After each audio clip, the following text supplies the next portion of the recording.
just stand in front of the...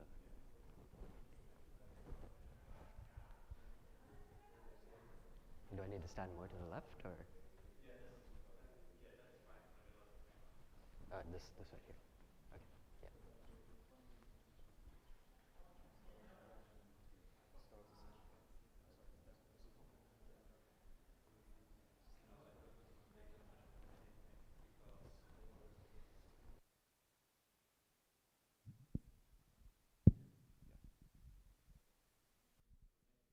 Okay, sorry guys, we have to be very strict with the timing. And I just wanted to very briefly introduce myself. I'm Stefan, your session chair. I will really try to stick to the 15 minutes. For all the speakers in the room, please come up once the 15 minutes are about to run out of your previous speaker so that we can switch over on the last question. Yeah, and without further ado, Arjun is going to talk about Heisenbugs for us.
we have examples for other benchmarks as well available in this in our paper, which you can look at.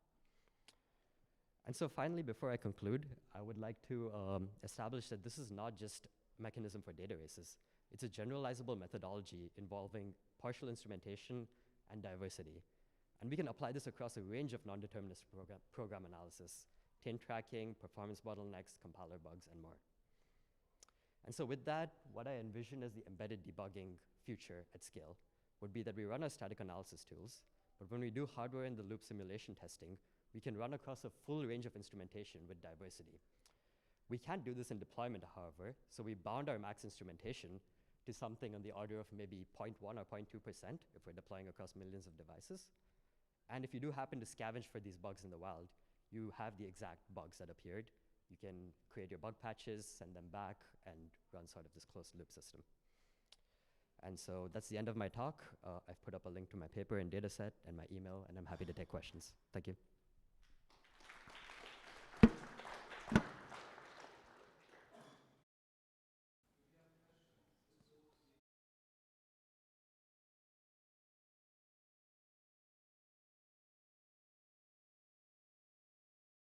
While you find your questions, might you have kind of a categorization of the 109 bugs that you found and kind of what type of issues they were? Are they race conditions? Are they kind of other types of bugs? Yeah, so the Beanstalk system we built was using data races as a concrete example. So the 109 bugs were data race bugs. They were captured from known benchmarks that have data races, some handwritten benchmarks.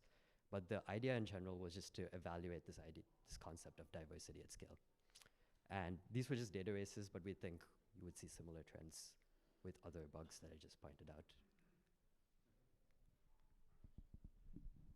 So hello, thanks for your talk. So after catching the data race in your deployments, how do you reproduce it back when you want to do the bug patch? So that's interesting. This part is basically looking at actually identifying it.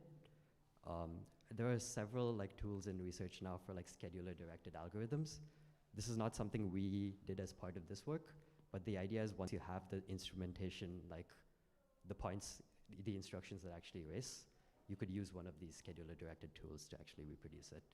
Yeah, but in order to have a low overhead, you cannot really capture the traces or more information, I guess. Oh, but once you actually have the bug that you detected at deployment, you at least know where this bug is occurring. So if you want to reproduce it, that's sort of not what we did in our research here, but you could use other tools because at least now you know where the bugs are. Oh, okay, thank you.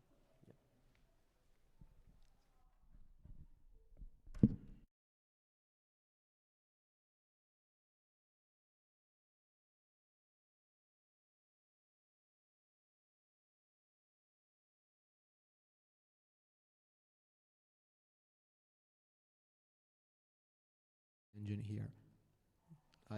If you run on a different engine, do you get different bugs? Or what would be the impact of changing engine? There's really no impact of changing the engine here because we just used WebAssembly as, it was easy to deploy with WebAssembly because we were deploying across different ISAs. It lent itself well to this problem. You could do the same thing with native code. It's just that you need to rewrite instrumentation for each architecture you're deploying on. It's tedious. And we're not using any engine levels. You can use any engine, any WebAssembly engine to do this. It was just like a test deployment. Thanks. All right, let's thank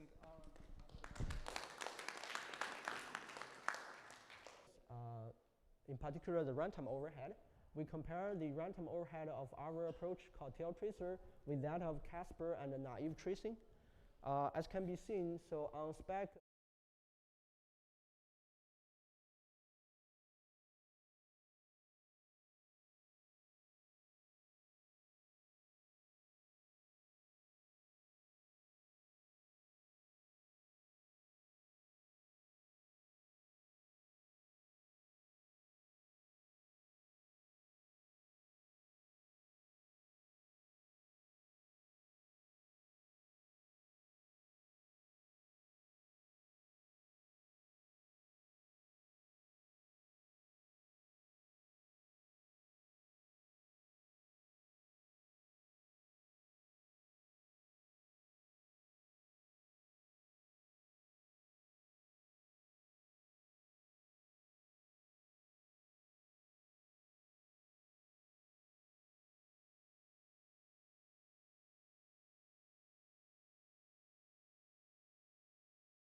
The next speaker is Matteo, and he is hopefully going to talk about heap snapshotting.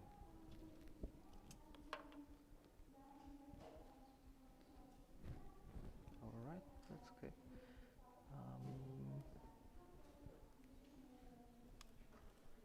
How do? No. There are some technical way. Okay, here. All right. All right. Sorry. Okay. Thank you for the introduction and for attending this talk. In our work, we focus on serverless and in particular on cold start, where a client sends a request to a server that needs to answer to this request. Do so, the server creates a new process that needs to execute the code associated with the request.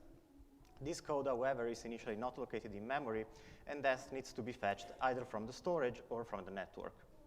After fetching and executing this code, the server can execute it and send back the response to the client. Subsequent requests are much faster since the code is already located in memory and the process does not need to be created since it's already running. The problem is that cloud computing services typically retain the execution environment only for a certain and limited period of time, after which idle programs are removed. And this is to allocate resources to other processes. Cloud computing services would like to do it as soon as possible. In this sense, it's crucial to improve cold start performance. In our work, we focus on GraalVM native image. That is a predominant technology used in main cloud computing infrastructures. GraalVM native image allows creating binary files from Java application by compiling the Java code, leveraging the Graal compiler when used as ahead-of-time compiler. These binaries can be executed without the need of instantiating a Java virtual machine and also contain a snapshot of the pre-initialized Java heap memory to further speed up the startup.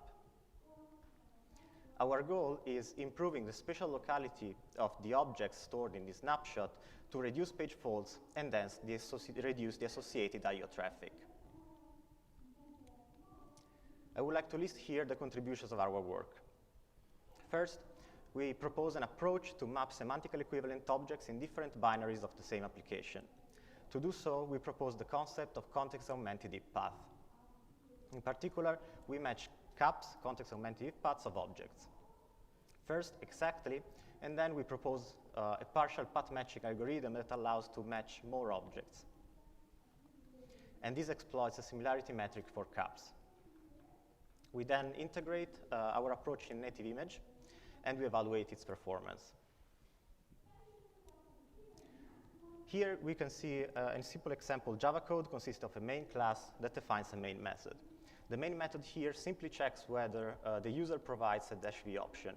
In such a case, the program prints on the started error the current application version stored in the version field of type pair by using the version string method defined below.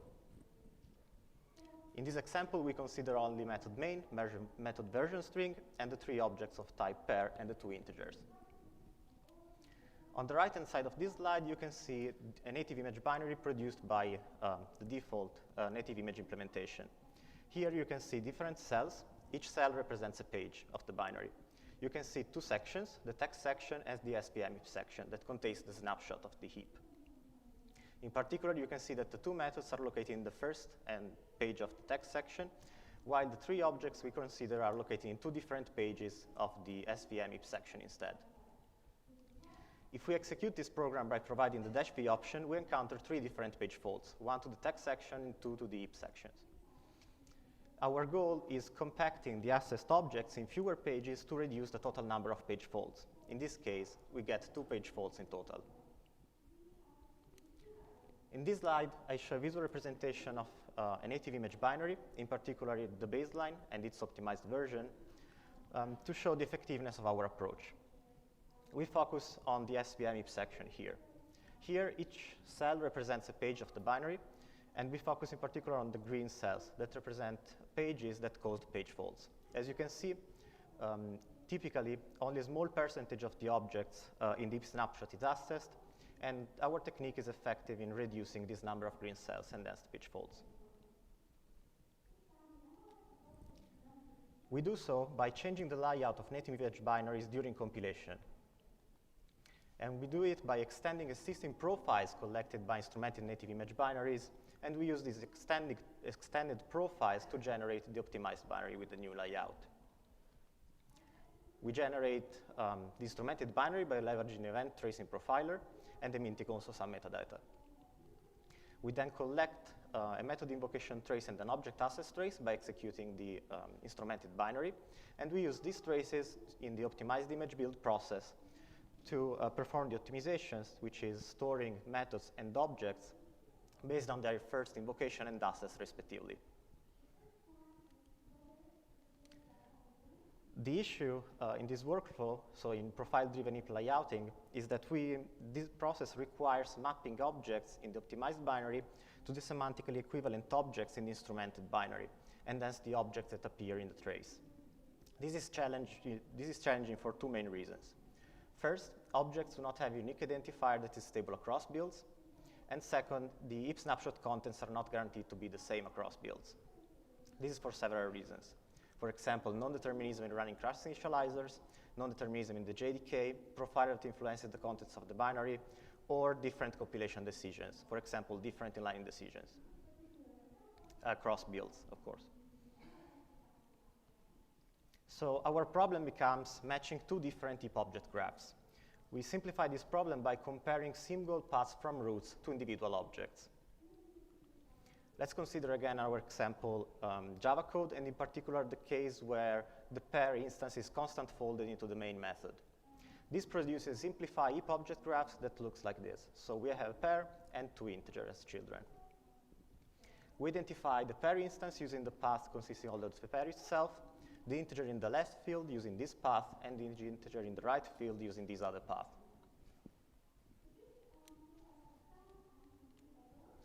The reason is that in this way we can match objects by considering only some of their ancestors and not their siblings or children, and hence we do not need to consider divergences between their entire neighborhoods of the node when we try to match them. Moreover, this allows us also to match semantically equivalent objects that are associated, however, to different paths across builds by computing a similarity factor for these paths. In particular, we perform only a best effort matching, which means that we match each object in the optimized image with one object in the instrumented image. To do so, we use two matching algorithms. First, an exact match, and then a partial path match that we propose. And this is to mitigate the issues that we presented before. We would like to note that mismatches reduce only the effectiveness of the optimizations and thus performance, but do not impair the correctness. And this is because we modify only the serialized representation of the heap object graph, but we do not modify the heap object graph itself. Due to a matter of time, we would like to explain here on the cap generation step. The goal of this step is representing each object by creating a list of elements that describes it. This list of elements is in practice our cap that is used to better identify the semantically equivalent objects in two different builds of the same program. Let's consider, for example, this path representing the integer in the left field. The corresponding cap is reported on the right-hand side of this slide. As you can see, we have a main method. In this main method, a pair is constant folded into this main method. This pair contains a left field that stores an object of type integer that encapsulates value 7. Before concluding, I would like to present here our evaluation results. We conduct our experiments using a modified GraalVM community edition based on OpenJDK 21. In particular, we build statically linked executable from the RWFastYet benchmark suite to evaluate the speed up on short-running programs, often used in the function as a service model, and on Hello World implemented with popular microservice frameworks. This is to evaluate the speed ups on the serverless model when using long-running processes. We use Hello World because we want to evaluate the performance on the frameworks and not on the user application, which evaluate with the RWFastYet benchmark suite.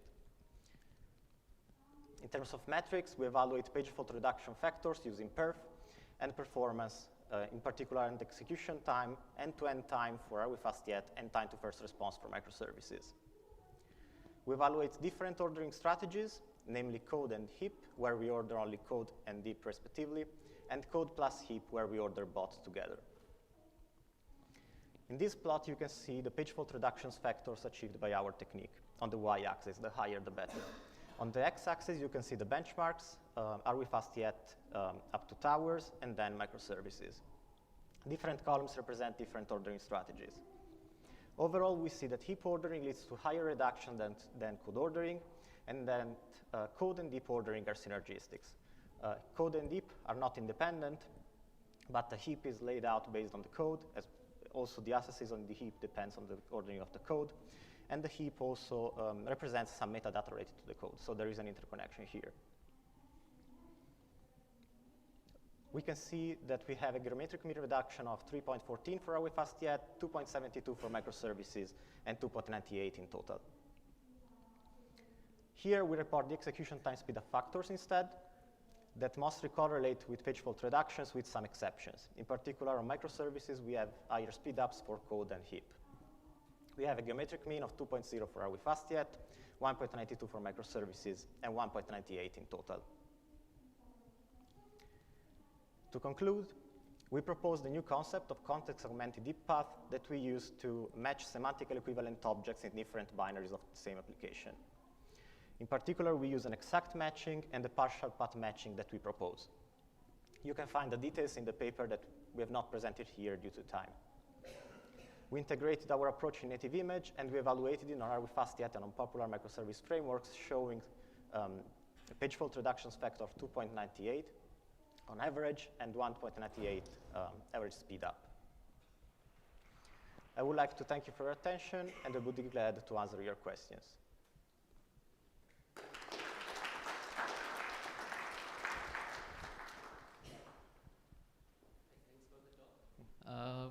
There have been attempts in the past to derive the information that you do statically. So it's quite interesting because they all have, in my opinion, failed for languages like this. So it's very interesting to see your effort based on native image. The question I have is, you mentioned code and heap and code plus heap in your evaluation. So what do you mean by code ordering, and do you mean that you also change the order in which basic blocks are laid out or so on? What is it? No, at the moment we order only the compilation units, so like methods based on their executions. We do not reorder the basic blocks within the compilation units, though. Okay, so if two compilation units are brought together, it's likely that the objects referenced there are also brought together. Is that the case in code plus heap? In code plus heap, we order the code section, so the compilation units, and then we order the objects in the heap. Okay. Yeah. Okay. I'll talk more offline on that as well. Thanks. One more very quick question? No? One for me. Now that you looked at page faults, is the next step looking at kind of cache line granularity to maybe even squeeze more time out of it? So the next step would be actually to look at to reorder not only maybe objects, but also the layout within the same objects or the basic blocking indeed within the same compilation units.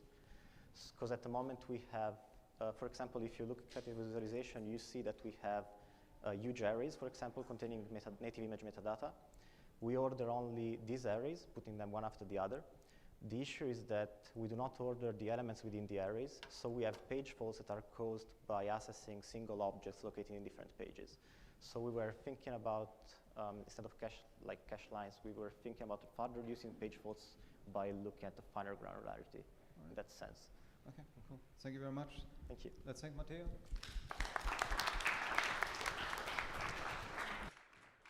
Our next speaker is Manuel, and he's talking about float self-tagging. Okay, hi everyone. So let's consider a fully polymorphic language such as JavaScript, where you can define the identity function. This function, you can apply it to all the values of the language, so a number, a string, or even itself. So somehow this requests that you have a uniform representation of your data structure. If you compile to C, as we will do for the sake of simplicity in this talk, what the identity function will look like. It will take a parameter of some type, OOPSLA, and the natural way of representing this value in C will be to use a pointer to something. Probably it will not be a void star, it will be something else. It will be something like a union. And your union will have a header field describing the type of your value and a payload. This is very classical. Let's take an example. How do you implement fixnum with these settings? You have a function that creates a fixnum. It allocates a chunk of memory. It sets the header, so you are able to recognize that it is a fixnum, and you store your actual fixnum in the value, in the box. How do you implement the predicate? Is something a fixnum? Fixnum p, you just check the header and you check if it's the header of a fixnum. How do you make some computation? You extract the value from your boxes, you make your computation, you create a new box, you store it. Super classical. The problem with this encoding is that you have a performance issue because you have transformed a program that was supposed to compute integers into a program that allocates something in memory. So you have some ways for working around that. The first one may be to just pre-allocate small fixnum, and it will be extremely effective for instance, the indexes of your arrays. But maybe you can take benefit of the constraints that are imposed by the hardware regarding pointers. And on our machines, if pointers are correctly aligned, so meaning that they end with a 0, and so if you are willing to trade a little bit of some fixnum, that is to get rid of some fixnum, you can use this alignment constraint to have a more efficient encoding. And typically, in our machine, a pointer will end with a 0, and maybe you can use value that ends with a 1 for representing fixnums. And if you do so, you are able to access a much more efficient implementation for fixnums, and basically, by doing this kind of things, you recover the performance of native fixnums. Maybe you are even willing to trade more values, and typically, if you are using a 64-bit machine, you have actually 3 bits available as the pointers are ending with 0, 0, 0. So you can have fast encoding for more values than simply fixnum and whatever you want. The problem with all that is what happens with flonum. Flonum are specified by this norm, this IEEE norm, and you cannot steal any bit of it. It requires the 64 bits of your word. So if you grab 1 bit, then you lose the library and you will have to re-implement everything by yourself. So somehow, you cannot trade value for space as we did for fixnum. So it looks like we are almost bound to use boxed representation for flonum. Hopefully, some very clever people have noticed a very clever things regarding NaN numbers. And this is the encoding of a NaN value in the IEEE specification. A NaN value is something where you have only 1 in the exponent of your representation and a 1 somewhere. So it means that actually you have 2 to the 52 NaN values available. And if you also observe that on a machine your pointer are restricted to the 2 to the 48 space value, then you realize that you can sneak in your pointer in a NaN value. So you can use NaN values for representing pointer. This is great. So you have plenty of space for storing your pointers, and you also have some available bits for encoding your types. Wonderful trick, just pure computer science, wonderful. This encoding is optimal for floating points because a float is just a float. What else? Well, the problem it has some downsides. And the downside is that, okay, it takes a little bit of effort to decode your pointer. You have to get rid of all the extra bits. The type checking will be a little bit slow because you have to find where the bits are and to extract them.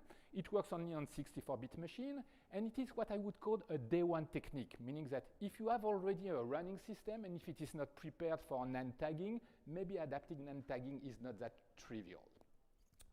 So some other very clever people realize something else, is that, okay, instead of favoring floating point, you can favor pointers.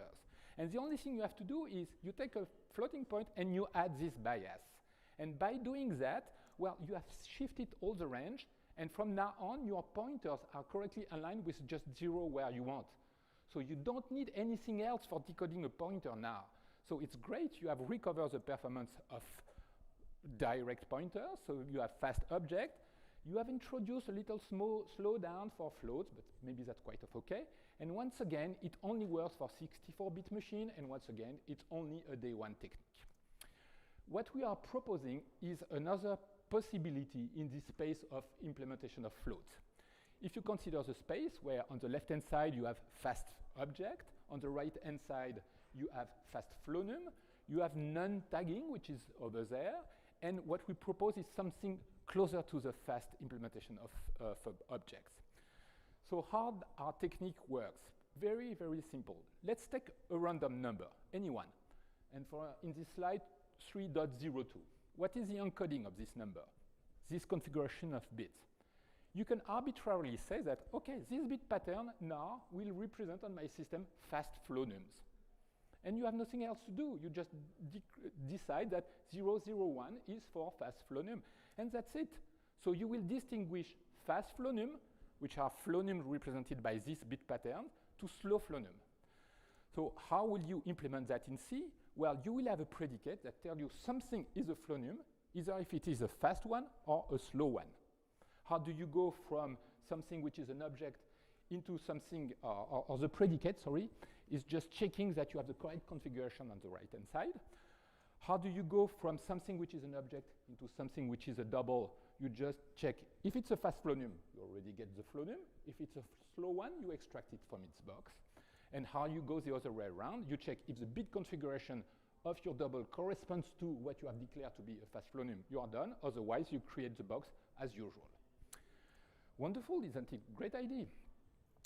So what I've presented is that we are using one configuration of bit, meaning that we have saved 8 of the floating point allocation by basically doing nothing. Great.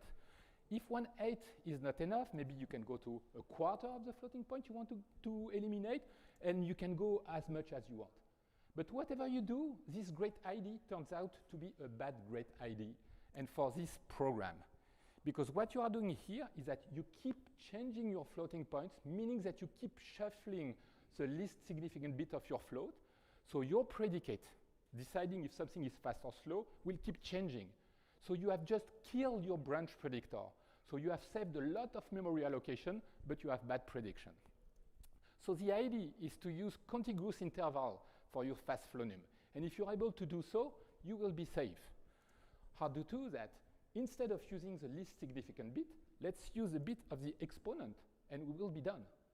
So what we have conducted is an experiment trying to understand which bit of the exponent we should use. And you see on this table, each possible bit of your exponent, what are the intervals that correspond to this configuration. And we check some benchmark, we check the literature to understand which are the intervals that are meaningful to us. And actually, what we have observed is that there are only 3 intervals that we pay that are useful for us. And these are the 3 intervals that are used there. What you see in this table is the numbers of floating points that are used by each of these programs. And you see that most of the floating point programs are never used. And this is expected because if you consider the last 2 ones, they represent numbers that are bigger than the numbers of particles in the universe. Who cares about that? So if you want to now implement the very fast technique for self-tagged flow num, just implement this predicate, and it tells you if it's one of the 3, then you're done, you have your fast flow num. So we have conducted some experiments, implementing that into real scheme compiler, and we have measured the gain we obtain with that. So the 2 compilers are interesting because the first one is using a kind of slow mark and sweep collector, where allocating and claiming object is kind of expensive, and the other one is using bump allocation, where we don't have this problem of speed of allocation. And what you observe is that there is no cost associated for non-floating point numbers. We keep the performance. For the first compiler, by using this technique, we have an acceleration of almost a factor of 2. And it sounds like for the second compiler, we have a little slowdown. But it's actually because our benchmarks are some kind of weird. They are just allocating floating point numbers, nothing else. If you change the benchmark a little bit by just allocating something before running the benchmark, something which is live, then all of a sudden it changes and the 2 compilers take a huge benefit of this technique. Then we also have compared our technique to non-encoding, and you can observe the result here. It's not exactly as efficient as non-tagging for floating points because the encoding is slightly more expensive, but we have traded simplicity of the implementation for a little bit of performance. So in conclusion, few words about the thing I have not been able to mention today. what you will find in the paper, you will find an efficient implementation of the predicate fast flonym P. You will find an experimental report where we have tested this technique on 4 different microarchitecture. You will find an efficient variant that use only 1 tag instead of 3, and which you can use on 32-bit architecture. Thank you for your attention.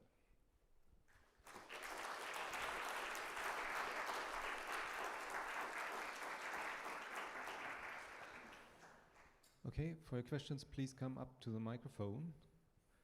I already warned you about what I'm going to ask, right? So the chair question, does it also work on other languages than Scheme? Excuse me, what is your question? I didn't get it. Have you tried it on other languages than Scheme? Yes, we have tried, but the reviewer have asked us to remove this experiment that we did, and it was about JavaScript, and we show that we have the same performance improvement on JavaScript, but we have been asked to remove, and we have removed. Thank you for asking this question. Manuel, can you say something about what you did to the benchmarks to get them to not just allocate floats? Before entering the benchmark, we allocate something in the heap that is live for the whole execution of the benchmark. That's all. A small prelude, allocate a vector which is live. Nothing else. Catherine McKinley from Google. Have you thought about how compressed pointers would interact with this, or if you're trying to reduce the floating,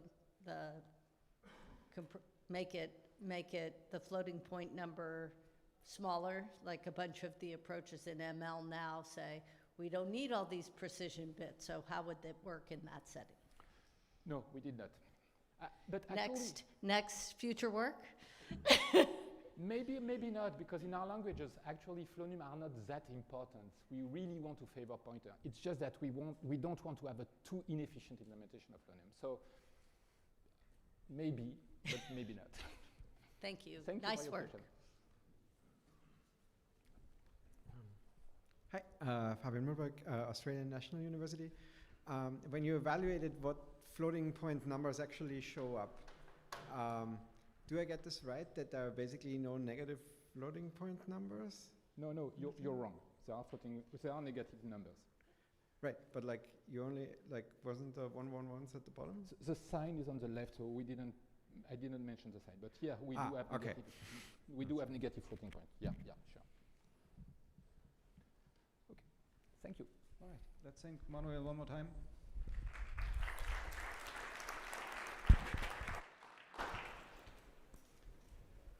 And our next speaker is going to talk about heterogeneous blockchain.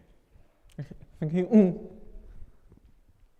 Okay, good morning. So I'm Li Shenxian, and I'm from Shanghai TreeGraph Blockchain Research Institute. And today I'm happy to be here to introduce our research about the heterogeneous blockchain framework with interpretable virtual machines. So because currently, in the blockchain world, there are many different virtual machines, such like the Ethereum VM, the Move VM, the Solana VM, and there may be some other virtual machines. And these different virtual machines, they have the different programming language, different development tools, different SDK suites, and different wallets. So these differences divide the users and assets into different ecosystems and make this ecosystem be fragmented. So why people want to choose a different virtual machine? Because each virtual machine has their own advantage. So the EVM, the earliest and now it also have the largest smart contract ecosystem. It have the many existing development libraries, and it is the most mature ecosystem. And also EVM have an overwhelming advantage in terms of the proportion of the asset deposits and the user shares. But the earliest also means the legacy design and technical debt, because when people design the EVM, they don't know what the smart contract platform will be and what the smart contract will be used for. So it have many legacy designs, maybe not suitable for the current application.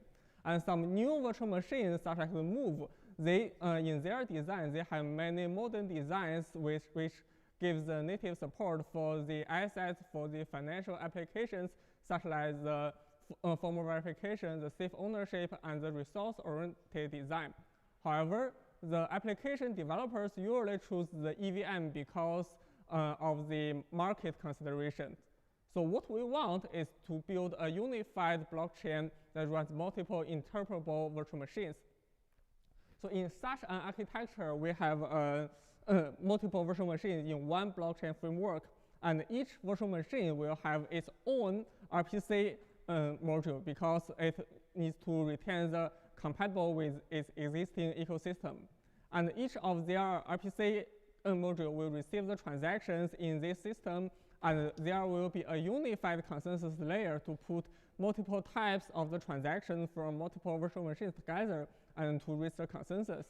And in the execution step, so the execution module will dispatch the transactions to different virtual machines according to their transaction types, and the virtual machines will update the storage accordingly. But here, what we want is not only to put the multiple virtual machine in one blockchain framework. What we want is also the interpretable. We want the transaction, no matter in which virtual machine, they have the availability to execute the contracts in the both virtual machines. They have the ability to cross the virtual machines in one transaction. So here is a challenge because the different virtual machines, their language have many different design concepts. For example, the way for the permission control. So for the move language, so if there is a function and this function needs some special permission to call with that, the move design is to define a special struct and require an instance of this struct. So anyone who can provide such an instance, they have a permission. So because move is a resource-oriented language design. But the EVM have a very different design because in the EVM, the system will provide an API. So the smart contract developer, they can read this message sender address from the system API, and the function will write its own logic to decide whether this sender is acceptable or not. So another difference is the parameter. So in the move language, there are many language virtual machine level design support for the concept of the functions, parameters, types, and even for the generics. But for the EVM, so at the virtual machine level, they do not have any concept of the function. They are only just merely raw data, a chunk of data. So if we have the virtual machines, the transaction execution in the different space, we need a cross virtual machines translation module in the middle to translate between the two different virtual machines, so that the function calling from one space could be understood by another space. And such a transaction translation module will provide the system API for the virtual machines. And with such an API, we can achieve the cross-space invoke and handler. So so this diagram shows that how this works. So first, for each space, we have a system API for the cross virtual machines module, and when the developer wants to deploy define their own logic for the cross-space interaction, it will deploy a invoker contract as a home space and deploy a handler contract in another space. So the invoker contract will call the system API, and the system API will translate this call in a format of another language, another virtual machine, and call that handler. So both the invoke contract and the handler contract can be developed by the tools from the corresponding virtual machines. They are fully compatible. Because here, what we do is not to change any language features. What we do is just introduce two system APIs. So with such underlying support, we can support some application level needs. For example, the cross-space asset transfer. So we have deployed the cross-VM handler and the invoke contract for the token asset. You can think this is a standard library based on our system API. And in this process, when a user wants to transfer the asset from the pair contract, and it will to notify the cross VM smart contract. And after the cross space call, the handler contract will pass the corresponding message to the contract deployed at another side. And the most important thing is that, so because all these things are inside one transaction, it means that if any step in the middle fails, so all the side effects from the both space, the EVM or the move VM, will be reverted atomically. And this diagram shows another process. It means that so claim the asset from another space. Now, since we have the availability to send the asset from one space to another space, or claim the asset from another space back to this space, so we can achieve the cross-space, we will try the cross-space define interaction. So this is the whole interaction flow. So here, we deploy a pancake swap official move implementation at the move side. And based on this process, we provide a standard Uniswap v2 Solidity interface. It means that so for a project, for application project, they can choose their language. For example, the move language, it has modern design, it may have a better security guarantee, and may have a better performance to deploy their product. And their product with this framework can also serve the whole EVM ecosystem. So this interface is compatible with the existing EVM ecosystem such as the wallet, the existing smart contract, and the SDKs. So we can achieve that. So you can develop your product at one space and provide a service in another. Maybe it is more mature and have more users this space. So we have implemented such a system. So our implementation is based on the Aptos. So Aptos is a move VM blockchain. So we have a move VM first, and then we integrated an EVM engine into the move VM. It is a Conflux VM because we are from the Conflux team. We are more familiar with our EVM implementation, and there are some other implementation details. Let me skip that. So in our evaluation, we first want to check whether the introduce our new features influence the performance of the existing features in the Aptos. And the results show that we only introduce only a few overhead compared to the standard Aptos implementation. So it means that the new feature will not influence the existing features. And in this graph, and in this diagram, we have tested many different tasks for our framework. So this task, so for each task, we will first consider about we deploy a service at one space, and we want to show that what is the performance, what is the throughput to serving the user in the same space or serving the user in another space. So the first point is that the token transfer as the move virtual machines. In the move virtual machines, we can show that the token transfer for the native coins and the token transfer for the custom coins inside the same space is similar. So because the move language has the exactly same implementation for these two types of coins, but for the EVM, the native token transfer is much faster than the custom token transfer. So we can see that for the native token transfer, the cross VM implementation, the cross VM throughput to serving the users in another space will have a similar throughput, but for the custom coins, there will be a significant performance drop. And for the next part is the token transfer as the EVM. So because the EVM is much faster, so we can see that the native token transfer have a significant throughput, and the custom token transfer have some performance drop. So because for the standard implementation, the EVM token transfer is much faster than the move. So when we see the performance of the cross VM implementation, we will see that the performance will be dropped significantly because the official implementation of token transfer for the move language is more complicated than the EVM. And also, so for the cross VM implementation, we must to reuse the move official implementation.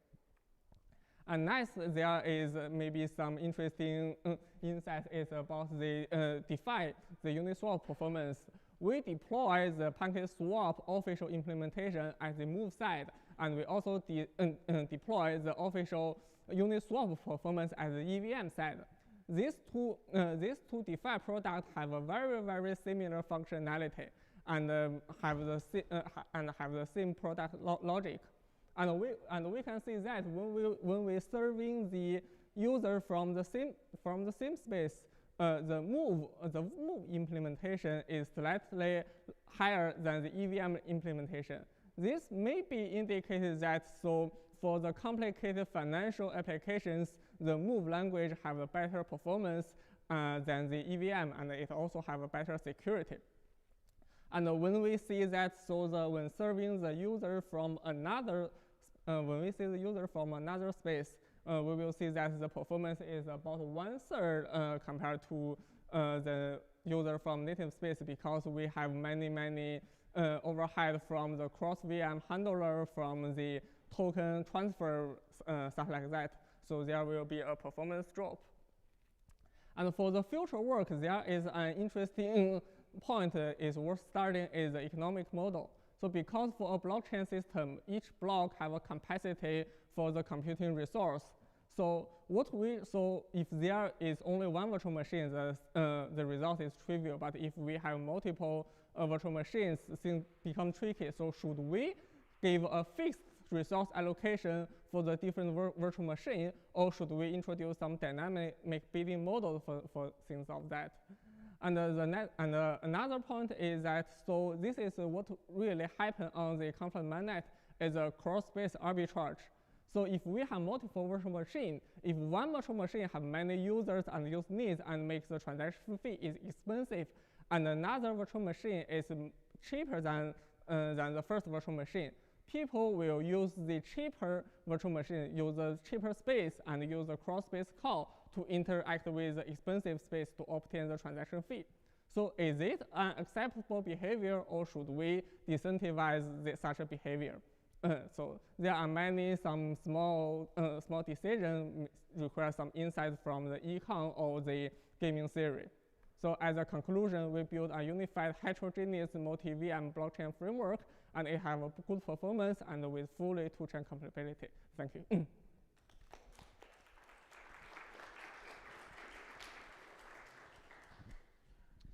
Okay, for your questions, please come up to the mic. Yeah, so I have a quick question. So my impression was that a lot in the smart contract space is about formal verification of smart contracts and how you're going between blockchains. Is there also a story about formal verifications? You mean, yeah, so I think related to the formal verification of the multiple VM is a more challenging topic, and we also regard it as a future work. Yeah. Right, thank you. Any more questions? Then let's thank the speaker one more time.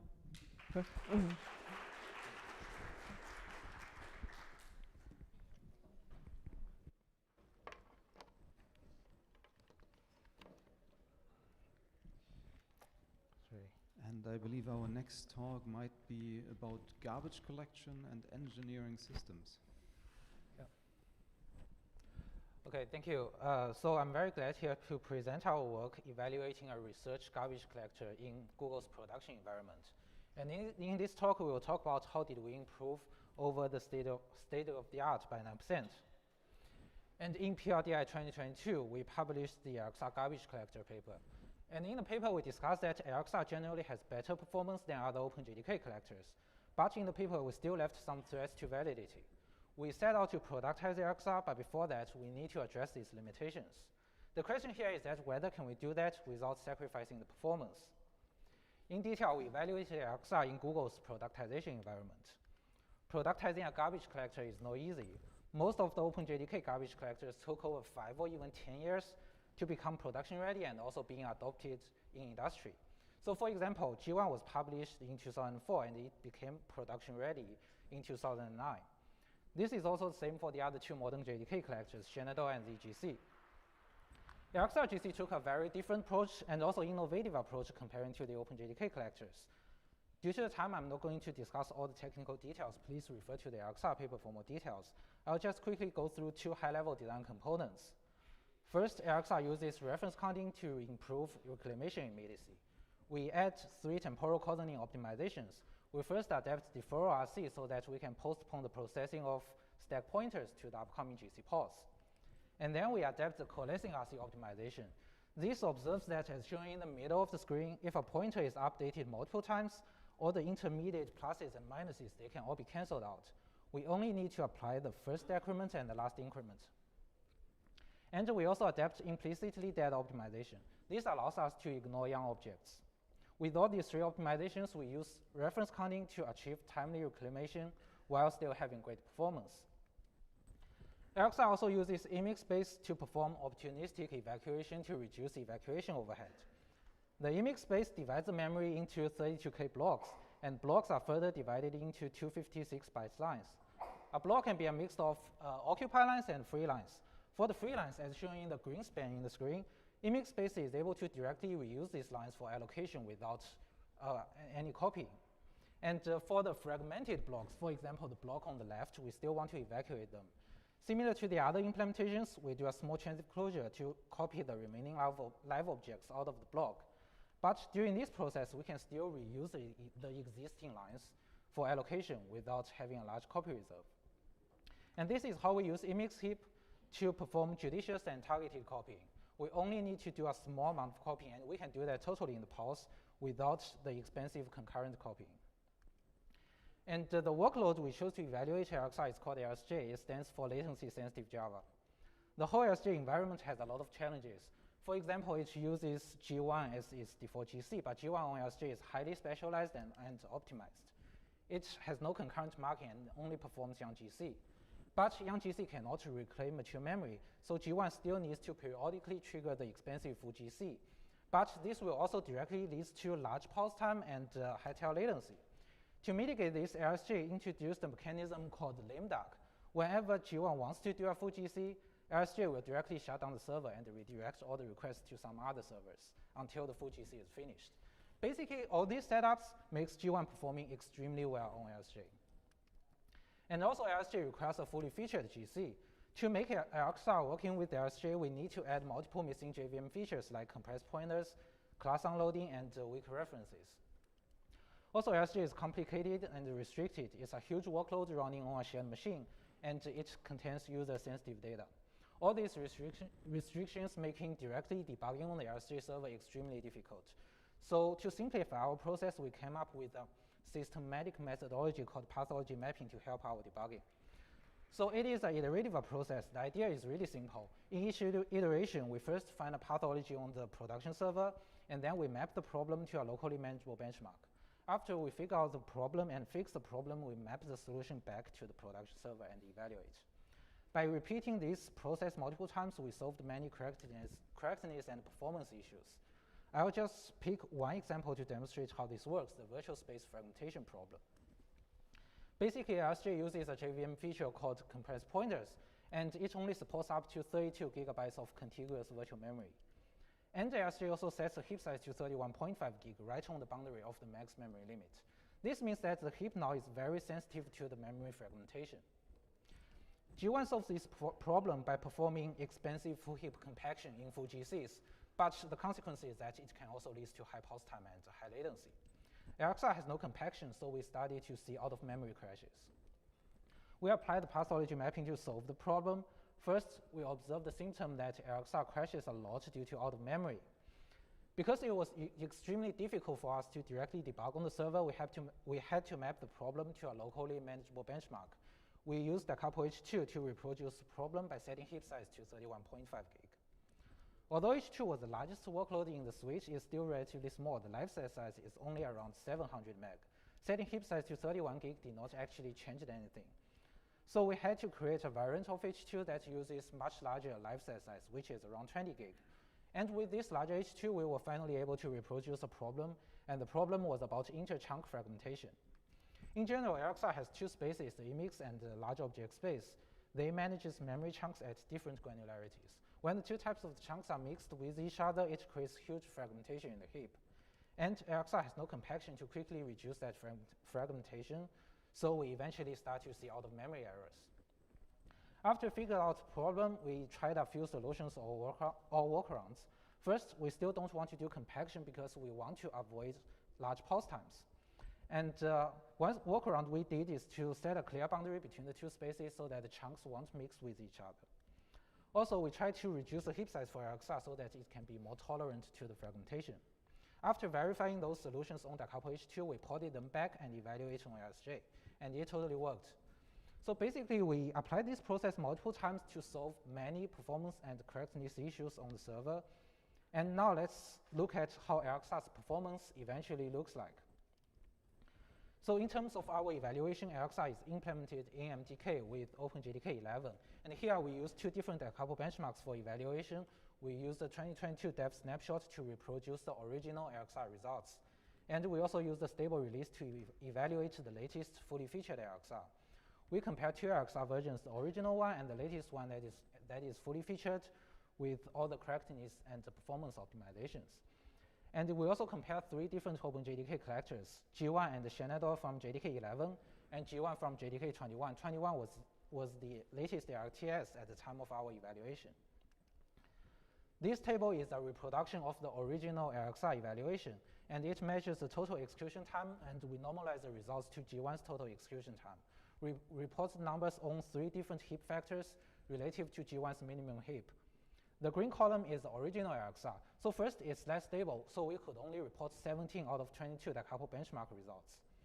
And also, it does not have support to some of the important JVM features. We had to disable class unloading, weak references, and compressed pointers to all the GCs here. And this column is the latest ARXA. We can see that the latest ARXA significantly improved the performance over the original one. Especially on the small two heap factors, we can see a 9% of total time reduction. And also the latest ARXA is now consistently better than all the other OpenJDK collectors. This figure evaluates the latest fully featured ARXA, and we also report the total execution time normalized to G1. And the latest ARXA, first, it's much more stable than before. It can run on all the 22 benchmarks.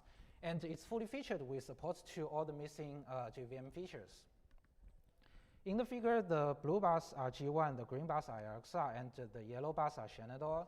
We can see that on most of the benchmarks, ARXA generally has better performance than other two collectors. And if you look at geometric mean, we are now 11% better than G1. And we also compare G1 in JDK 21. The latest G1 in JDK 21 improved the performance over the G1 in JDK 11 by around 6%, but our ARXA, which is implemented in JDK 11, still outperforms the G1 in JDK 21. And this is the same as this graph. This graph shows the 99.99 tail latency normalized to G1. And we can see that ARXA also generally has lower latency than other collectors, including G1 in JDK 21. And how did ARXA eventually perform on LSJ? First, we made ARXA and MDK stable enough to run on the LSJ server for sufficiently long. So this is important for us to show that both ARXA and MDK is strong enough to run production-grade workloads. Also, we eventually made ARXA having similar performance to that specialized G1 in terms of tail request latency. But to do that, we still need some special tricks. For example, for now, we had to disable lazy RC decrements. Otherwise, it may harm the mutator performance. Hopefully, in the future, we will completely resolve this issue. Another problem blocking our project is that Google has moved to JDK 21, and we are still on JDK 11. We are not yet done. In the future, we will and hopefully, after we port it to JDK 21, we will restart this project and making ARXA even better. And basically, many research artifacts were brought into industry every year. We are not the only one. But few of them ever share their lessons and insights. We are very glad here that we can publicly share our lessons we learned from our project. They are all actionable lessons, and we believe they will be helpful for the future productization efforts.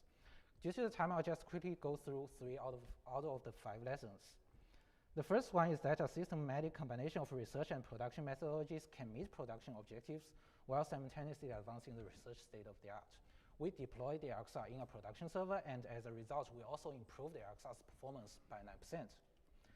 And productization experiences can and should strengthen research workloads. We upstreamed one example. Our example is that we contributed to decouple benchmarks to make it have stronger benchmarks which uses larger life set size and better mirrors the real workload behavior.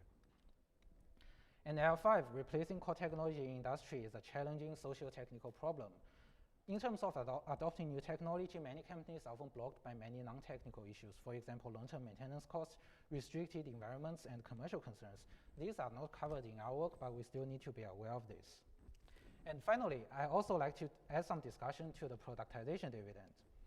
Basically, at the start of the talk, I mentioned that adding missing features to the research artifacts will likely to degrade the performance. But as we've just discussed, that we finally reaped a productization dividend of around 9%.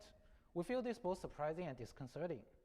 This suggests that work that incrementally advances on established production system will tend to profit from a built-in productization dividend, while entirely new work will not. Until we are aware of this, we will prefer incremental work over new ideas. LXR was built from ground up. We were very lucky that LXR was slightly better than G1 at the very beginning, but imagine what if LXR in 2022 was 1% worse than G1 instead of better. We would less likely to publish the LXR work, and we will probably never see the outcome today that we eventually made LXR 11% better than G1. But this does not imply weakness in the algorithm. It's just at that time, we did not have this productization dividend. Okay, so conclusion. We evaluated LXR in production, and we yielded LXR that is fully featured, more stable, and with 9% performance improvement. We developed a systematic pathology mapping process to help our debugging, and we also discussed our 5 actionable lessons and productization dividends. We hope all of this will be helpful for the future productization efforts. And we are not yet done. In the future, we will continue fixing existing issues and evaluate LXR on more workloads.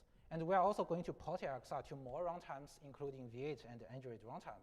And hopefully by doing so, in the future, we can see a state-of-the-art garbage collector to work on multiple language runtimes, not only Java and OpenJDK. Yeah, thank you. Any questions? All right, please come up to the microphone with your questions. Hi, my name is Krishna Nandiwada from IIT Madras. Very interesting piece illustrating your experiences. Yeah. I had a question regarding the evaluation. In the paper, you say you run it for 5 runs and take the performance, but our experience with Decouple benchmark has been the first K runs. I mean, Steve knows it very well. First K runs, K goes to 15, 20 also. Many times the variation is too large. And I'm just curious here. It's just I did a preliminary evaluation on Decouple benchmarks. Our conclusion when we were doing the evaluation is that for 5 iterations of the runs, we can get relatively stable results. So this is why we mainly choose to run for 5 With 5 runs, you could get stable runs? Yeah, that's from our results. We can get relatively stable results after the 5 iterations. Thanks. Hi, very interesting work. When translating work to productization, I'm coming to difficulty to keep up the pace of the updates. For example, you mentioned Android runtime here. Android runtime updates once a year, and everything is changing. The interpreter, the JIT, and then garbage collections are all changing. So I come to the difficulty to keep up the pace of the updates. So I wonder, do you face the same difficulty, and do you have some suggestions for this? We haven't faced this problem on LXR, but we do have this problem on MTK. So our lessons for now is that we will try to upstream the part that's related to those runtimes as soon as possible, so that they can be maintained as part of the runtime. And their upstream maintainers will spend, say, extra effort. For example, spend some cost in the CI to evaluate the integrity of our system. So that will be much easier instead of maintaining our open source project and keep tracking the upstream changes. Okay, thank you. Yeah. Thanks, Wenyu. So you mentioned the lame duck strategy, right? Yeah, for G1. Do you still need to resource to that as well for LXR? Do you experience some, I don't know, you need to redirect it to a different server to do defrag? Currently, when I was doing the evaluation on the server, I disabled this mechanism for LXR.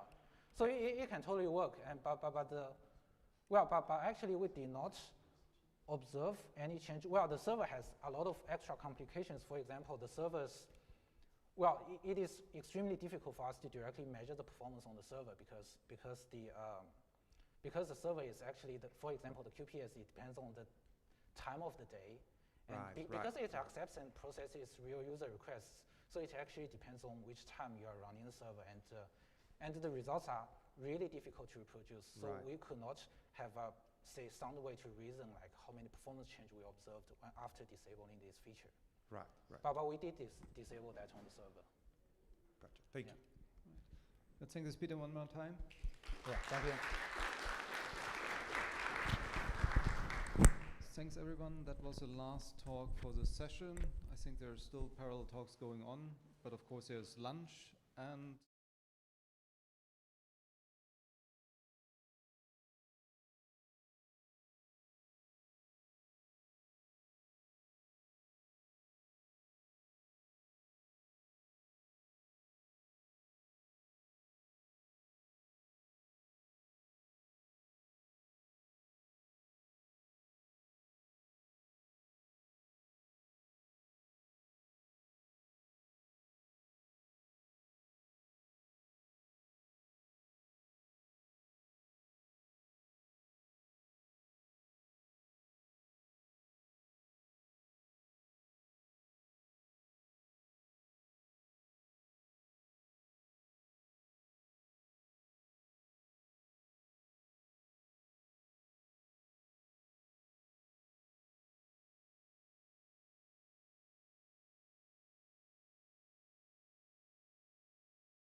Hello, welcome to the Compiler 1 session. And I'm Hidehiko Masara chairing this session. And we have 7 great talks in this session. And since the session chairs are requested to keep the time very tight, so I need to start, but I'm going to wave hands after 10 minutes or something. So yeah, you should try to keep your time, your talk in proper time. And the first talk is given by Ji-hee Park about the bridging the gap between real world and formally binary lifting through filtered simulation. Okay, then if you're ready, then please start. Thank you. Hi, I'm Ji-hee Park, and today I'll present our work on bridging the gap between real-world and formal binary lifting through filtered simulation. This is joint work with In-Soo Yoon and Seokyoung-Ryu.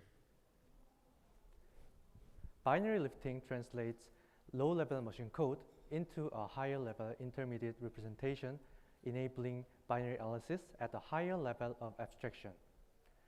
To ensure that the IR represents the machine code correctly, we need to formally define the semantics of IR and prove the correctness of binary lifting. Consider this simple C function, which allocates an array of size 2, assigns 1 to its first element, and returns that element. The compiled machine code for this function also will always returns 1, so the lifted program also should returns 1. In this simple case, it is straightforward to represent the behavior of machine code into IR. However, the problem arises when the machine code have more behaviors than the source code allows. Consider this modified function, which writes to the array at index I. If I is out of bounds, such as 2, then the compiled machine code will still perform some operation. For example, it will corrupting the stack frame or writing to arbitrary memory address. Because of these exotic extra machine code behaviors, it becomes challenging to precisely capture the semantics of the machine code into IR. We observed that real-world binary lifters do not represent all behaviors of machine code. Instead, it considers only execution that satisfies implicit assumptions when it analyzes and optimizes the machine code. The assumptions in lifters are inferred from machine code by combining static analysis and compiler-specific heuristics.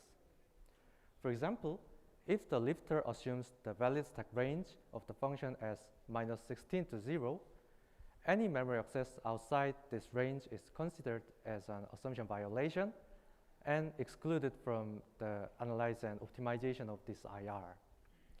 This observation plays a crucial role in defining the correctness of real-world binary lifting.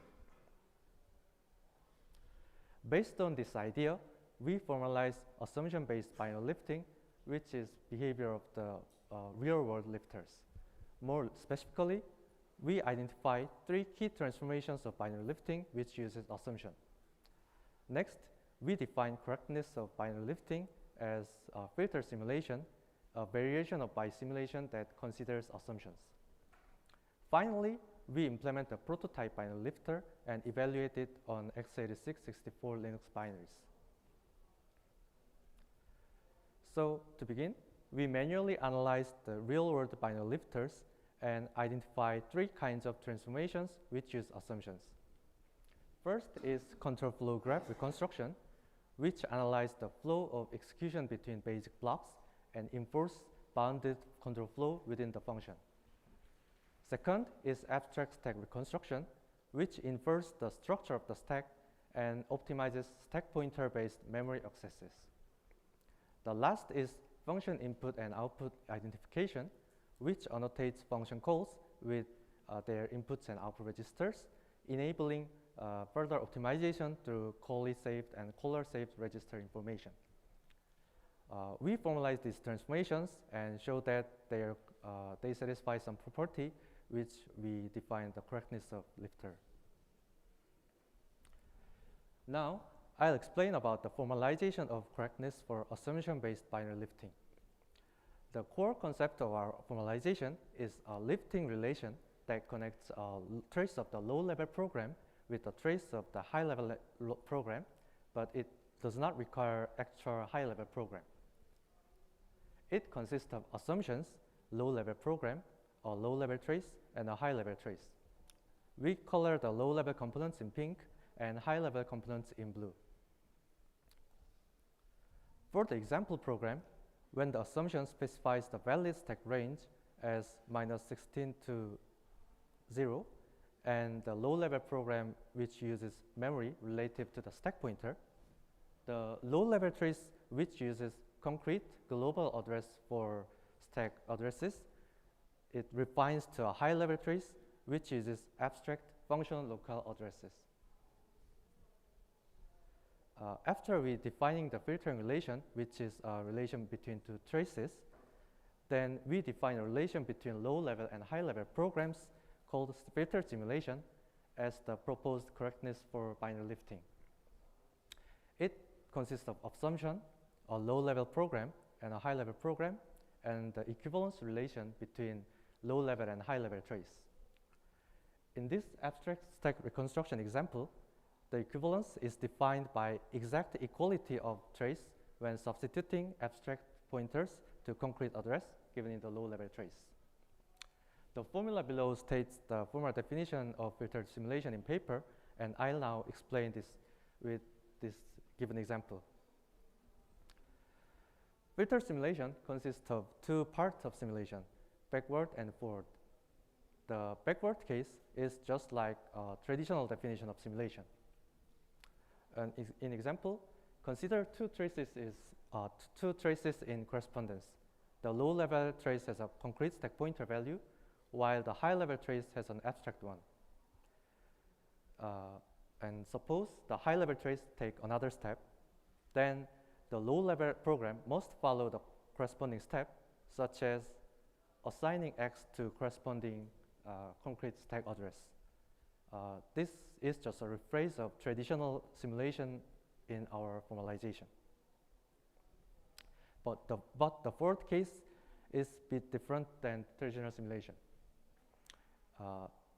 Like a previous case, we suppose the low-level program extends its trace, but then it additionally requires some high-level trace related by filtering relation to ensure that this low-level trace does not violate assumptions. If it has the filtering relation with some high-level trace, then it must follow corresponding step in the high-level program. So in this example, the low-level program accesses stack memory within the valid stack range. Therefore, it should exist a corresponding trace in the high-level program which accesses with abstract stack pointers. However, if the low-level program accesses memory outside the valid range, then there is no need to find the corresponding trace at a high-level program. This reflects the idea that not every trace from the low-level program needs to be matched with a trace from the high-level program. This is the core idea of filter simulation. With this formalization, we implement a prototype lifter using filter simulation named Fibble, using Ghidra binary analysis framework and OOPSLA. It applies the three transformations sequentially, producing 3 layers of IRs with interpreters for each IR. We also implement emulation of Linux system calls to support interpretation of ELF executable for evaluation. It also includes a validator that runs 3 IRs simultaneously to check whether the filter simulation holds during execution. We evaluate our lifter in terms of expressiveness, correctness, and performance. Expressiveness means that by running interpreter, we check whether our inferred assumptions actually hold for compiled machine programs. Correctness checks whether the lifted IRs satisfies filter simulation for all programs, and performance measures the time taken for lifting. For evaluation dataset, we use 2 kinds of well-defined compiled C programs. First is core utils, and second is CGC dataset. Core utils consist of small utility programs that commonly used in Unix-like operating systems, while CGC contains various small programs for cybersecurity research, especially for binary analysis. All programs were compiled with GCC using O0 option. For expressiveness, we run the interpreter of the lifted IRs with the given test suite and checks for assumption violations during execution of these tests. In result, it correctly inferred assumptions for over 70% of programs. Assumption violating cases involve uninitialized stack memory, some implementation specific behaviors like comparing local pointers with global pointers, and imprecise static analysis of our implementation. For correctness, all programs pass the validator, even if the execution was stopped due to assumption violations. For performance, we measure the time taken for lifting machine code. In result, most CGC programs complete lifting under 10 seconds, and most core utils programs takes about 1 or 2 minutes. It shows that our approach is efficient enough for practical binary lifting. There are additional details in the paper, including formal syntax and semantics of our layers of IR, and design of sound analysis with assumptions, for example, how to do control flow analysis for CFG reconstruction, and more extensive evaluation result, like comparing our lifters with practical lifters, and also for formal binary liftings.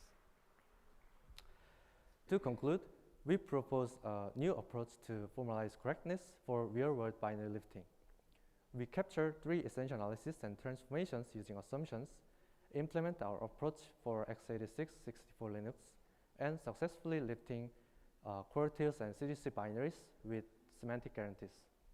We believe this opens up promising directions for formal binary analysis. This is end of my presentation, and thank you for listening.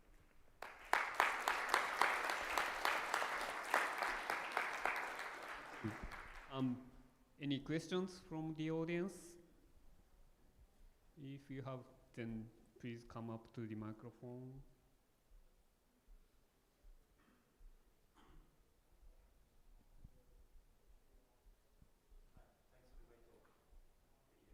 Yes.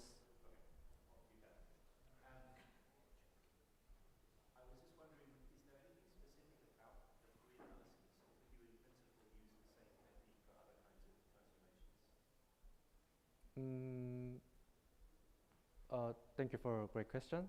That is because the old transformation in binary lifter shares the same theme that that excludes some behaviors of the low-level program by some their generated assumptions. So while the domain of assumption is different by the transformation,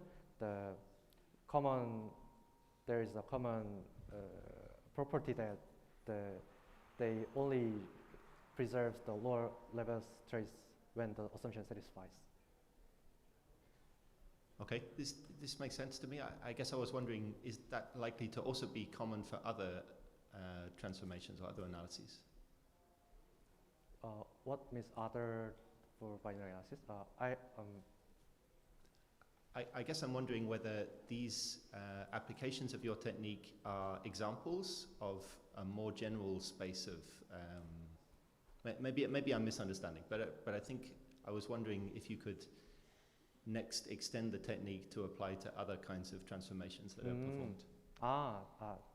I think that's a great idea, but currently I just focus on the binary lifting, so I just... Okay, thank you. One short question is still possible, but please, while, yeah. Yes, thanks for the talk. And can you provide any comments on adapting your method to other architectures, such as with different ABIs than the x86?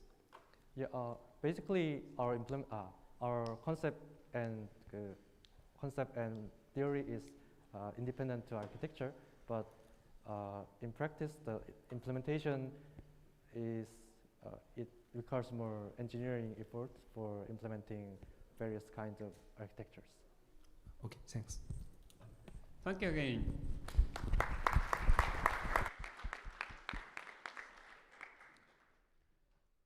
Okay, then let's move on to the next, which is given by Philip Schuster about the compiling classical sequence calculus to stock hardware.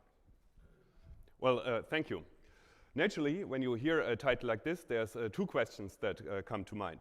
What and why? And so what we do concretely is we created an intermediate representation called XCAD that sits between classical sequence calculus and real machine code. And so on the one hand, it is a normal form of typical term assignments for classical sequence calculus. And this is in spirit, it's similar to A and F. And so it inherits the safety properties from logic, and this makes it a high-level language. On the other hand, it admits a direct and straightforward generation of machine code, which makes it a low-level intermediate representation. And so why do we do this?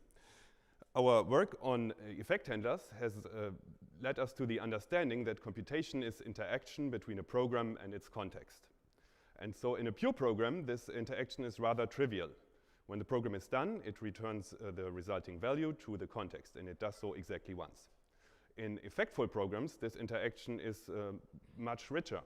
So think of, for example, exceptions, where the program might either return a value or throw an exception. Or think of generators, where the program yields to the context, but then the context might also resume back to the program, and the two are coroutining. We want to model this interaction both on the type level and on the term level. On the type level, we want to specify a protocol for this interaction that guarantees safety.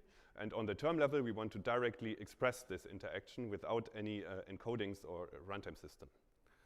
And we found that classical sequence calculus is just great for this.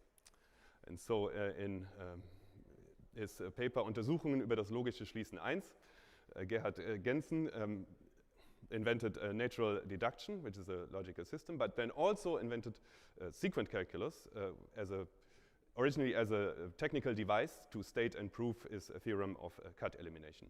And so the paradigmatic rule in this logical system is cut. Now in modern term assignments, this rule looks like this. And there is a bit of notational difference. For example, instead of using an arrow, we use a turnstile for expressing a sequence. And also, instead of putting formulas on the left-hand side and on the right-hand side of the sequence, we tag them with either a producer or a consumer. We call this the chirality because it is like the handedness, what is left and what is right. And so this cut rule now expresses that a producer and a consumer of the same type tau interact in a cut. And in addition to those, we have right introduction and left introduction rules for logical connectives. So here, for example, we see the logical connective of disjunction, and then we see the two introduction rules.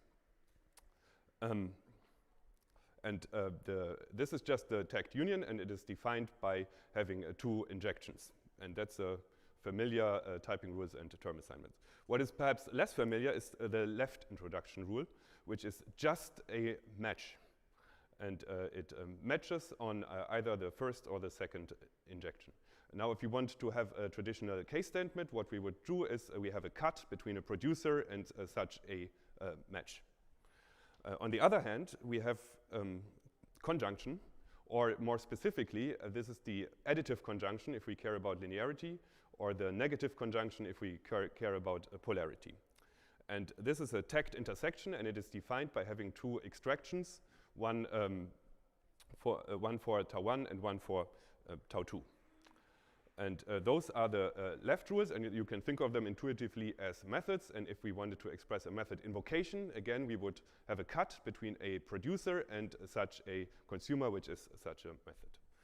Now, the right introduction for this kind of conjunction is like an object which is prepared to respond to both the first and the second extraction. Isn't this beautiful, right? Unfortunately, this is imaginary and not real. Okay, this is real. We have actual hardware, and we have registers that contain machine words, and we have memory that contains bytes, and we have code that contains a sequence of instructions. And here I was nice enough to render them in a human-readable form, but actually those are, of course, bytes as well, as we've just seen in the last talk. So how do we get some structure into this unstructured mess? Well, we do so with types. And so, for example, the parameter types of functions tell us what has to be in which register when we enter the function. And data types tell us the shape or the layout of memory if we have pointers into those.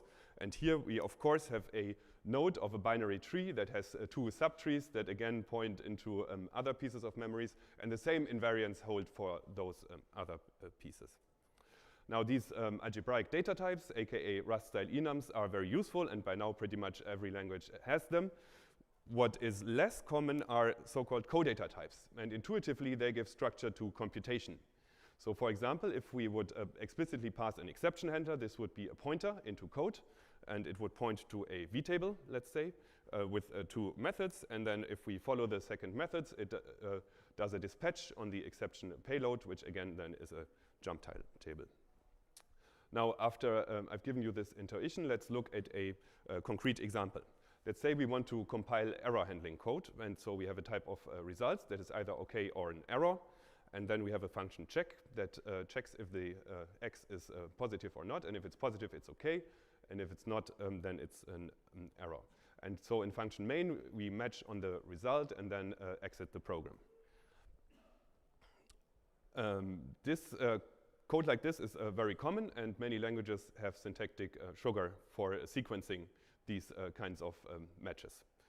But if we would compile this naively, then the function check would allocate a constructor for OK or error, and then the function main would immediately match on this and destruct it. So in classical sequence calculus, we have two interesting ways to express this program. On the one hand, we can view the result as a positive type. And so in check, we receive a consumer, K, and then an else branch. In each of them, we have a cut between the consumer K and one of the two injections. Now, this is OK. In function main, what is a bit novel is that we can now directly pass the match. So we have a representation of the matching context, and we pass the match to a function check. On the other hand, a second way to express this program is with co-data types. And so we can employ something like a handler passing style, where the function check receives a handler and then invokes one of two methods on this handler, depending on if it wants to signal OK or an error. And in function main, we construct an object which then implements both of these methods appropriately. I've shown you now two ways to express the same program. And now, interestingly, and this is kind of the punchline, in our intermediate representation xcut, those are exactly the same. So we represent them in exactly the same way, and we generate exactly the same code for both of them. Namely, in the else branch, for example, we do an indirect jump to a vtable. And importantly, the payload, minus x, is in a register and stays in a register, and there is no allocation. And then on the other hand, in function main, we load the vtable into a register before we jump to check. Okay, so the paper, in the paper, we present this intermediate representation, xcut, and it's quite a bit more general than what I've just demoed. And the paper is quite a bit more technical than what I've just shown. So of course, we have the syntax, and we have a formal definition of the typing rules. And then we have a very, very, very small step operational semantics that satisfies progress and preservations. And then inspired by this very small step operational semantics, we present code generation for our intermediate representation. And interestingly, the structural rule of exchange, for example, corresponds to parallel moves. And the structural rules of weakening and contraction correspond to memory management operations. And then we've implemented all of this, and we generate code not only for RISC-V, but also for x86 and for ARM. And we've run some benchmarks. And although we do not do any optimizations, these benchmarks show that the approach works, and it's not unfeasibly slow. And with this, I'm happy to take your questions.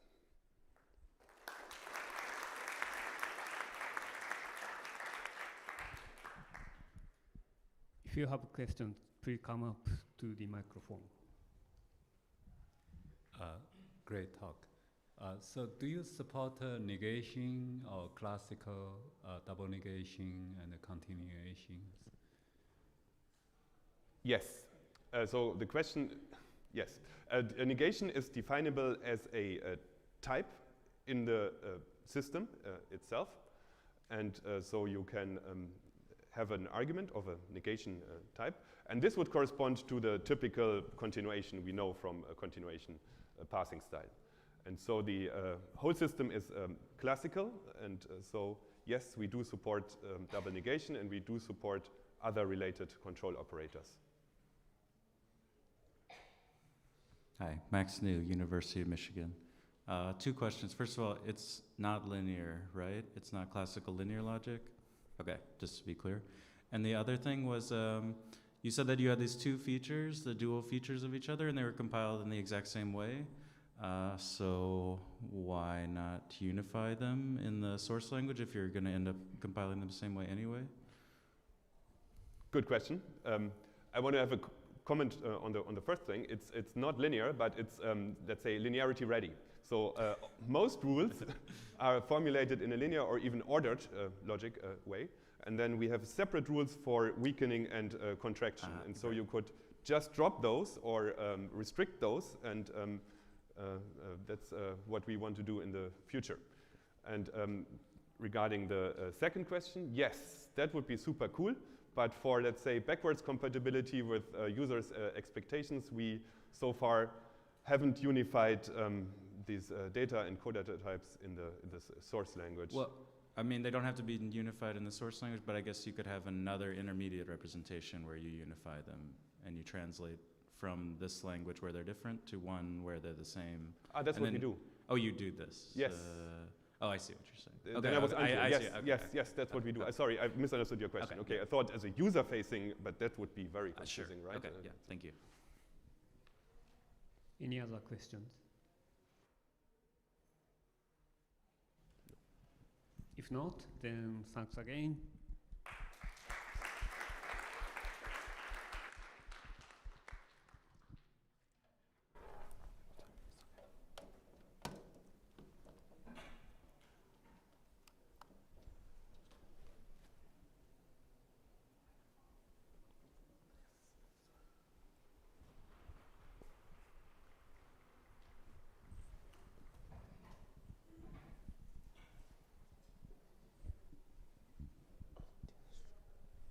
So we are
we are a bit ahead of time, I guess. So take you can prepare. I have to wait for a minute, Yeah, or okay. We have to wait for Okay. 1 minute or so. No rush. Okay.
Maybe more.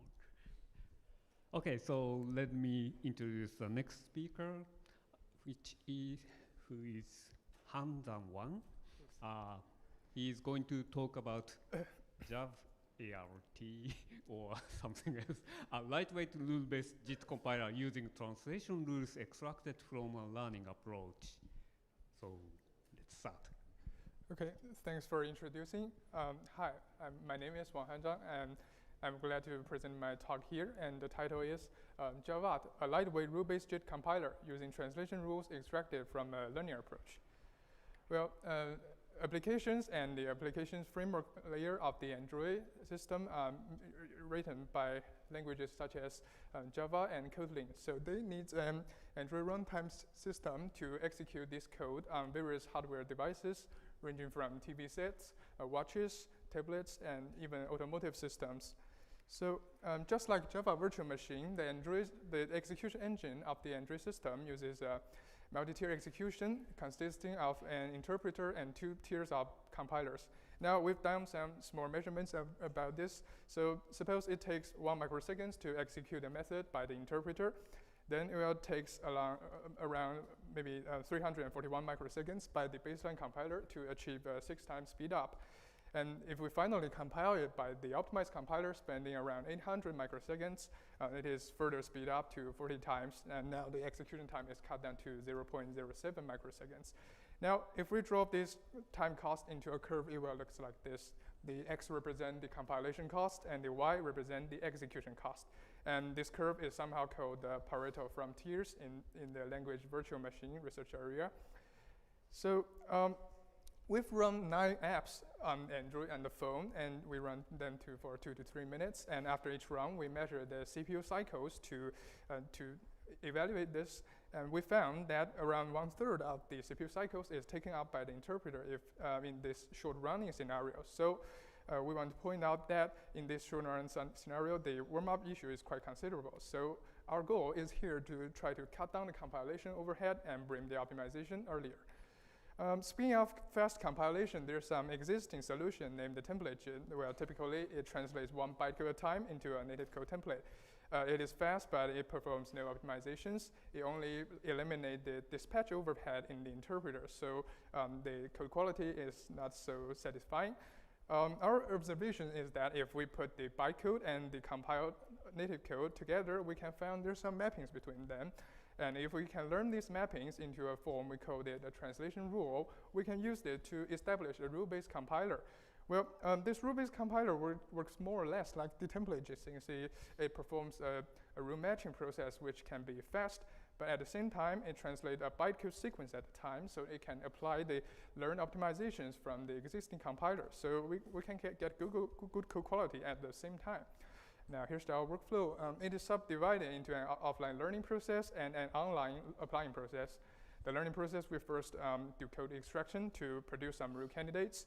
Then we do a technique called the parameterization we will introduce later to produce more rule candidates. Then we verify the translation rules to guarantee the correctness. In the applying process, we first match the incoming bytecodes with the translation rules. Then we perform a lightweight register allocation to map the virtual register to the physical register.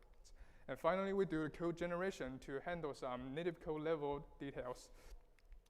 So here's how we produce some real candidates. At first, we compile the bytecode methods either by the baseline compiler or the optimized compilers. Then we slice the code blocks according to the metadata left by the compilers. These metadata left by compilers are used to tell the locations of the bytecodes in the native codes.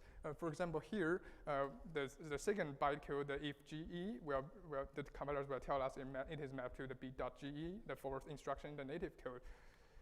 The next step is the parameterization, is that we have some root candidates already, and we want to produce more root candidates have high code coverage. And for example, the AND, OR, and XOR operations, they all perform on two source operands and store one result to a target operand. So suppose when we already have a rule for AND, we will also such rule also holds for the OR. And also the integer constant doesn't need to be fixed. It can be any immediate numbers. Next, we want to verify the translation rules. If we look at the route rule here, the very first things, we have no idea how to use these rules. So let's first define what is correctness. Well, we first want to have the appropriate operand mappings. This means we want to answer the question that what operand does V0 here represent? Does it represent R0 or does it represent R1? This is the first question. And the second, once we have the operand mappings, we want to know that whether they are operated in an equivalent way. So here's an example showing how this works.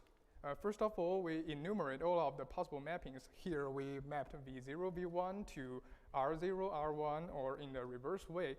And next we perform a symbolic execution to execute this code, and since we already initiate the input values, we will compute the output values. And next, we feed the results to an SMT solver to check the correctness of these equations, and how these equations are written are according to the mapping schemes as before. So here we have to have the first operands mapping schemes to be correct, and this rule is usable. And in other situations, if we enumerate all of the possible mappings but still cannot find a possible one, such rule is discarded.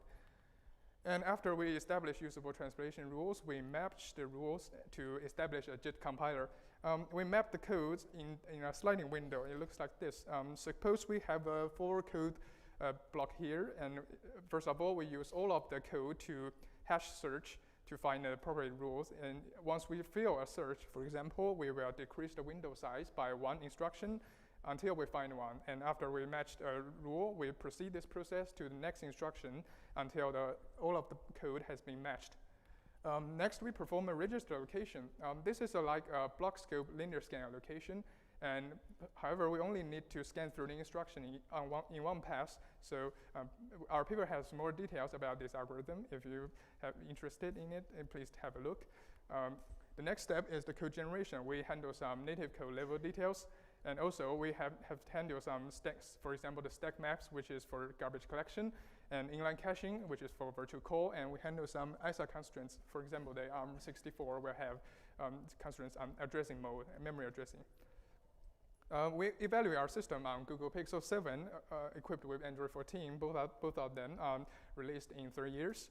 And we include 9 real interactive applications. They are script-driven workload in 2 to 3 minutes. And we measure metrics like CPU cycles and frame drop rate. Frame drop rate here refers to the slow UI rendering the user might suffer from, since the performance is not good. And we also include benchmark weights. They are highly repeatable and deterministic. Well, this is very crucial to measure the peak performance of the virtual machines, since we have to iterate the benchmarks hundreds times again to reach a steady state, which can be finished in a command line. Well, first we present the data of the execution speed. Well, if we look at the bar here, it is relative to the interpreter, which is the black bar here, and our work is the blue bar. We can see that our code quality is on par with the baseline JIT and slightly better. but it's not comparable to the optimized JIT since it performs aggressive optimizations such as escape analysis, loop transformations, and many aggressive inline. These optimizations cannot be finished in just a room matching process. Next is we present the compilation speed, which is relative to the optimized JIT, which is the slowest. And well, our code generator will translate quite faster than the baseline JIT and the optimized JIT. So compared to the baseline JIT, the execution speed is 6% better, and the compilation speed is quite faster.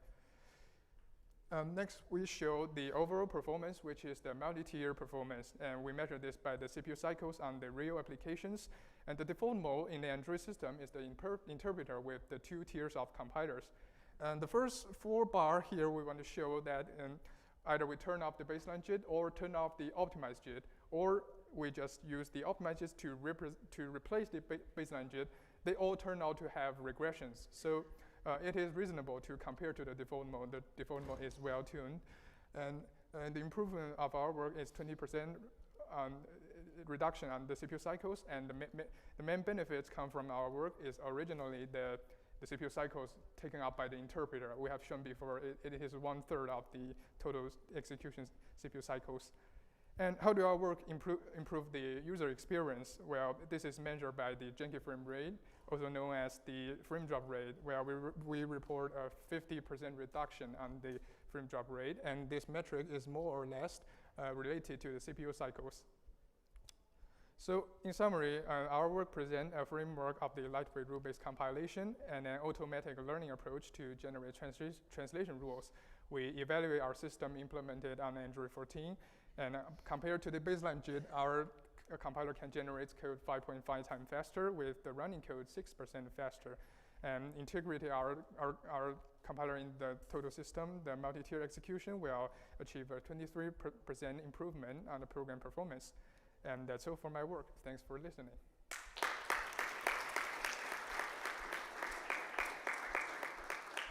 If you have questions, please come up to the microphone. Thanks for the talk. I have a few questions. The first question is that I wonder how you handling the conditional flags, because in x86 some operation may implicitly set the conditional flags. Conditional flags. For example, when you sub to, for example, A sub B, and for example, sometimes if the result is negative, then the conditional flag will be implicitly set. Okay, that's an interesting question. Those code in ARM64, they are, in practice, they are placed at the block boundaries to link the basic blocks. So we need to handle them when translating the branching instructions. So, no, I mean during the learning phase. And this will influence the semantic of your translation rules.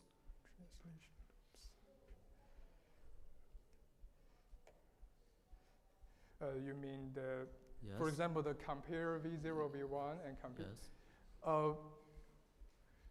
They can be, we implement how to verify them in our verification. So the conditional flags set by compare. These code are verified together with the b.ge, together with the if GE. So the when compare happens, it will set up the conditional flags, and we can finish it by the execution engine. Yes, then the second question is that how you align the operands when you learn the rules? Align the operands? Yes, you mentioned that you will slice them, and we just enumerate all of the possible operand mappings, and until correct operand mappings will trigger a correct equations results, and we will know how the operands are mapped. So do you have the evaluation of your time performance? There are some data in our paper. Okay. I can tell it's around 5K rules in 10 minutes. Okay.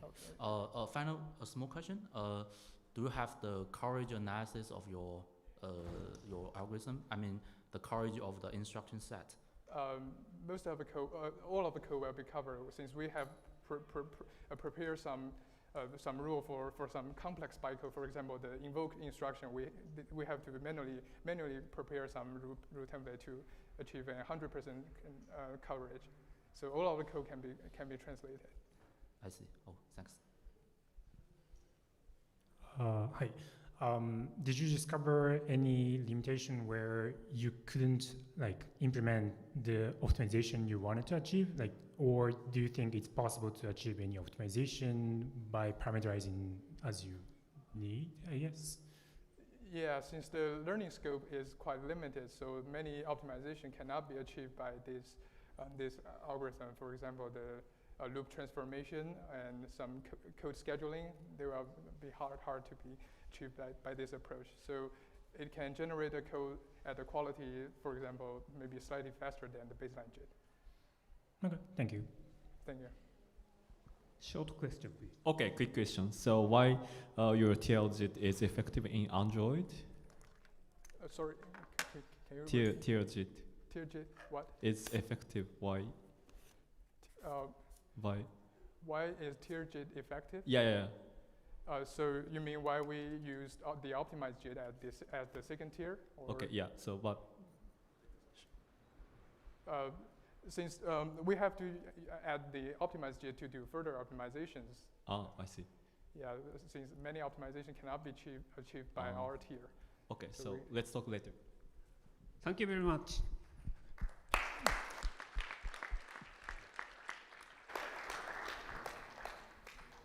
So the next talk is given by Leo Lee, and the title is Mind Abstraction Gap, Bringing Equality Saturation to Real-World Machine Learning Compilers. Please start.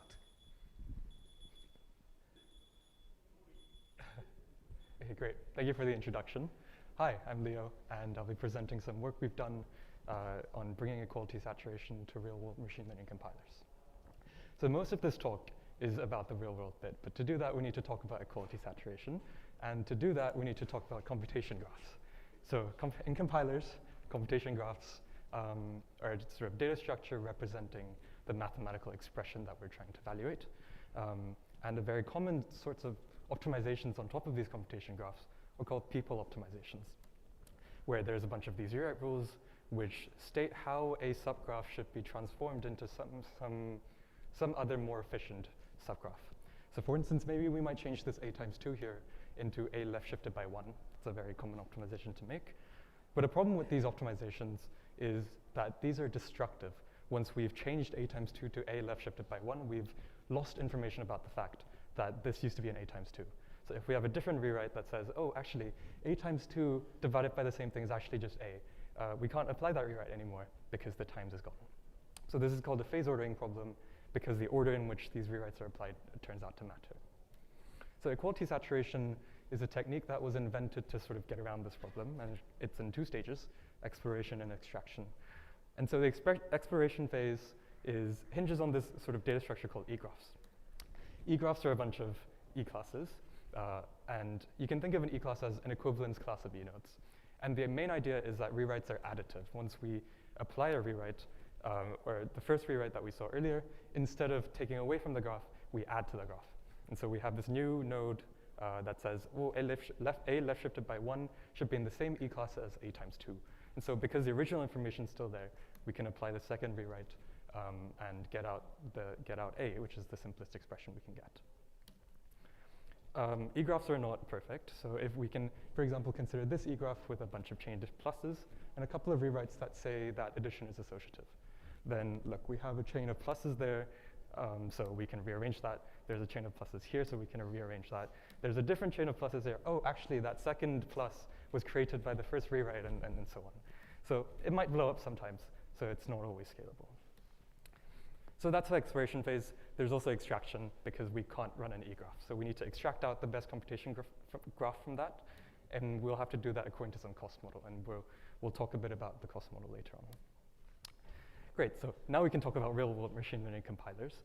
There's a lot of them in the world, but they all look quite similar, and today we'll be talking about XLA. So XLA is the compiler being used by TensorFlow and JAX, and there's also a PyTorch front end for it, and it's built on top of the MLIR and LLVM compiler infrastructure. And here's a bit of an overview of the XLA compiler. It's a traditional compiler with a lot of passes that are composed together. And this is in contrast to previous work that have tried to use equality saturation on machine learning compilers. There, they use toy compilers, where equality saturation is essentially the compiler. So back to XLA, we can take a look at one of the passes, the algebraic simplification pass.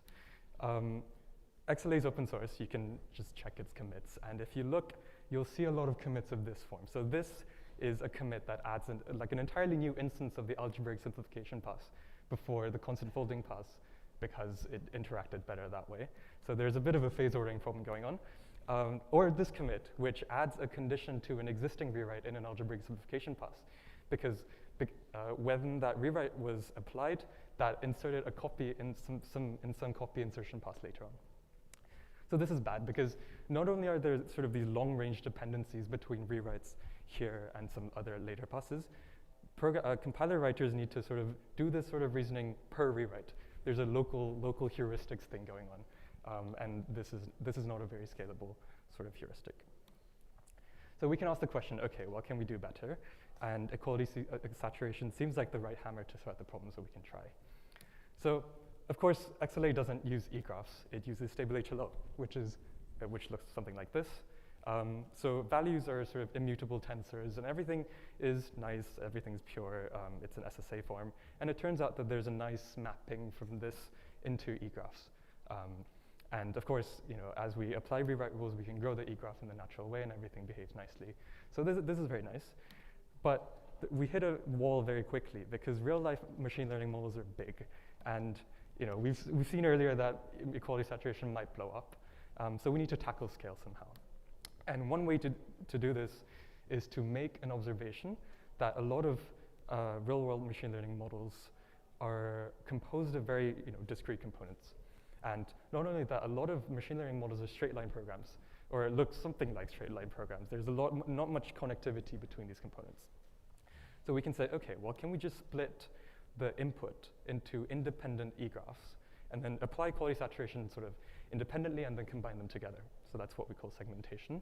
And we lose some optimization opportunities by doing this, and in particular, ones that happen across segments. But as I said, because of this observation that there's not much connectivity between these segments, it turns out to work quite well in practice. And we've done some empirical evaluation on the segmentation heuristics that we use, and in particular the segment size, and we see roughly what we expect. So as segment sizers, as we decrease the segment size, then we lose a lot more optimization opportunities, so we get a lower speed up. If segment sizes are too high, then we hit into memory and time limits for the actual equality saturation procedure itself, so we don't actually do as well either. Okay, great. Now, back to XLA. So XLA has all of these great passes, and we would really like to keep them. So we have to insert ourselves sort of here. But this is a new problem, because many impactful transformations can happen after equality saturation. And to see why this is a problem, we need to talk a bit about extraction in equality saturation. So extraction, at the core of it comes down to when we have E-classes with more than one E-node, we need to sort of pick which one we want to have in the resulting computation graph, and then sort of traverse down the E-graph. And how a lot of existing literature does this is by using an integer linear program. So you minimize a term that sort of looks like this, where sigma is the indicator variable saying whether a node is chosen. So 1 if it's chosen, 0 if it's not. And there's also the C term, which is the cost of the node. But now we're sort of making this unspoken assumption that the cost of the entire graph is the sum of the costs of the individual operations. And this might not be true. And a very concrete way in which this is not true is a thing called operator fusion. So at a very high level, we can think of nodes in computation graphs as being individual kernels that are being dispatched onto the GPU.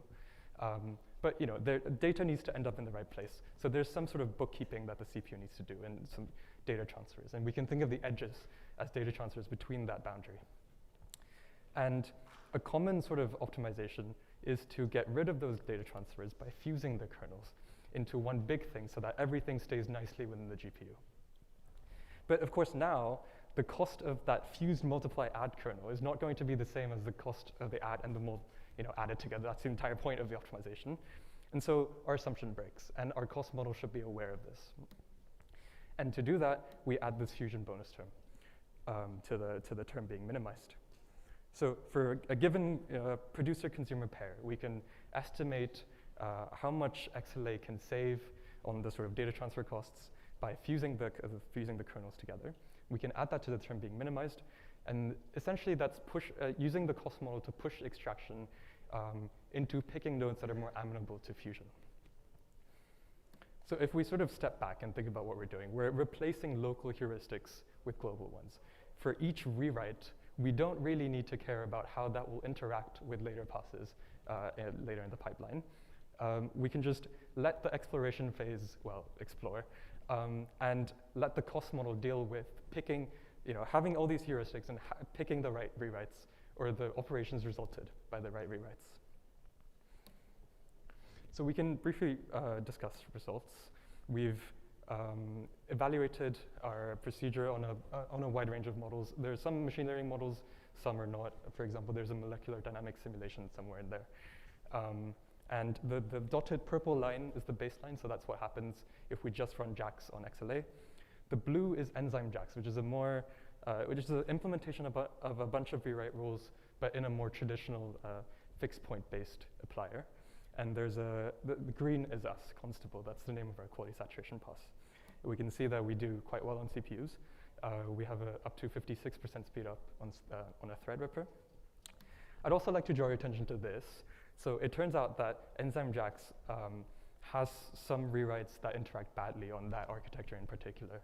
And so in a traditional compiler, to sort of avoid that sort of regression, we would have to go through the rewrites and then add a condition to say, please don't trigger if some condition is met. We can just avoid that because the cost model is aware of the cost of the operations. And we can just not pick the operations produced by those rewrites. So some conclusions. So by carefully managing heuristics, we can get the best of both worlds. We can harness the power of equality saturation and the sort of pseudo-exhaustive search that we get, but while taming its computational requirements. And we can do this in front of some other traditional compiler passes, but as long as the cost model is aware of everything that happens afterwards. Thank you.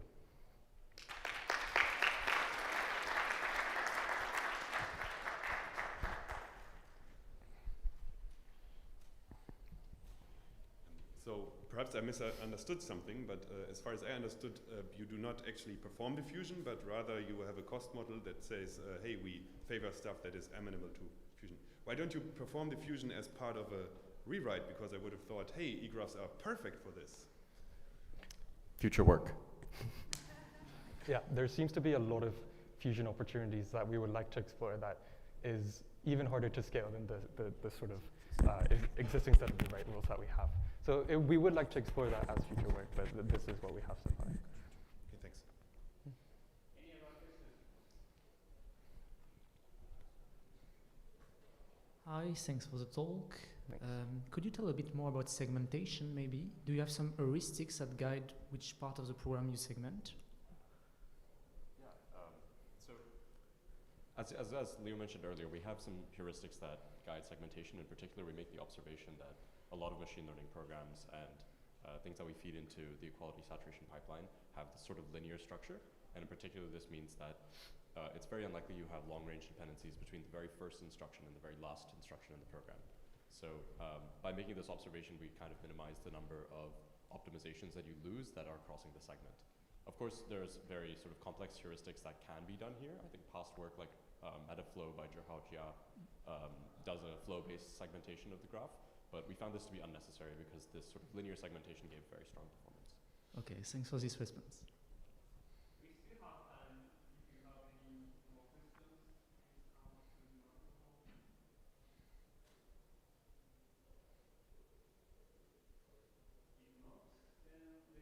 speakers again.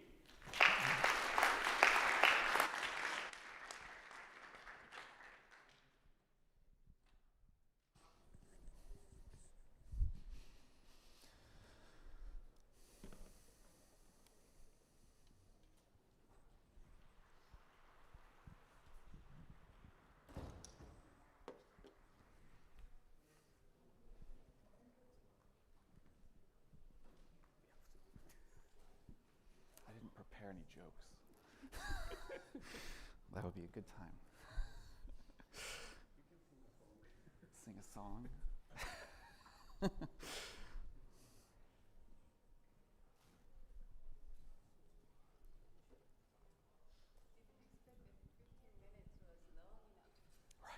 yeah. Everyone's like, oh, we only have 15 minutes. They over shrink.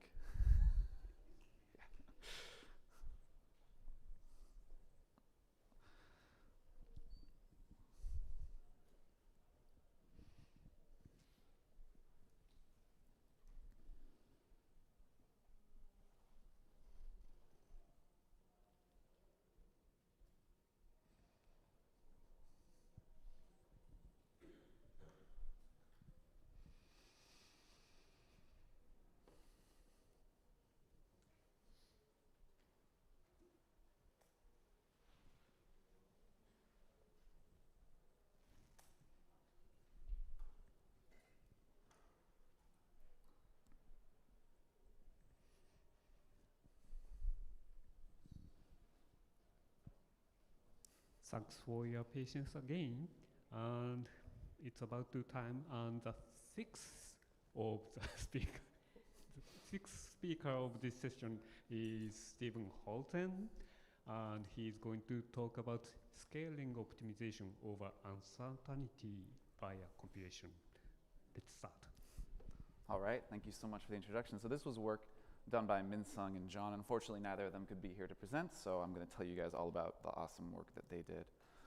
Oh, that's not showing. Okay, that's fine. We'll do it this way. All right, so what is modeling? Okay, so let's start with uncertainty, right? So we need to talk about what it means to model things with probabilistic programming languages, okay?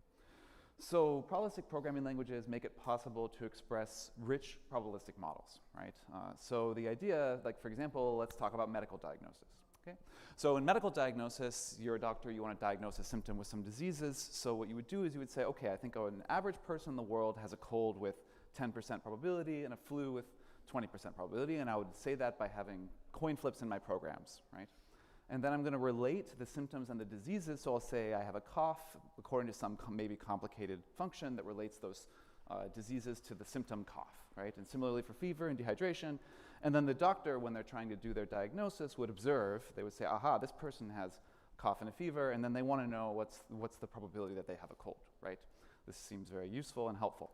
Maybe another example that'll be interesting is network diagnosis, right? So maybe I'm in a situation where I'm trying to diagnose the probability of a packet reaching the end of a network, right? And each link in the network has a failure probability, and I would annotate that. So like there's a 8% chance that the link from R1 to R3 fails, and I want to know, will a packet get to the end of the network?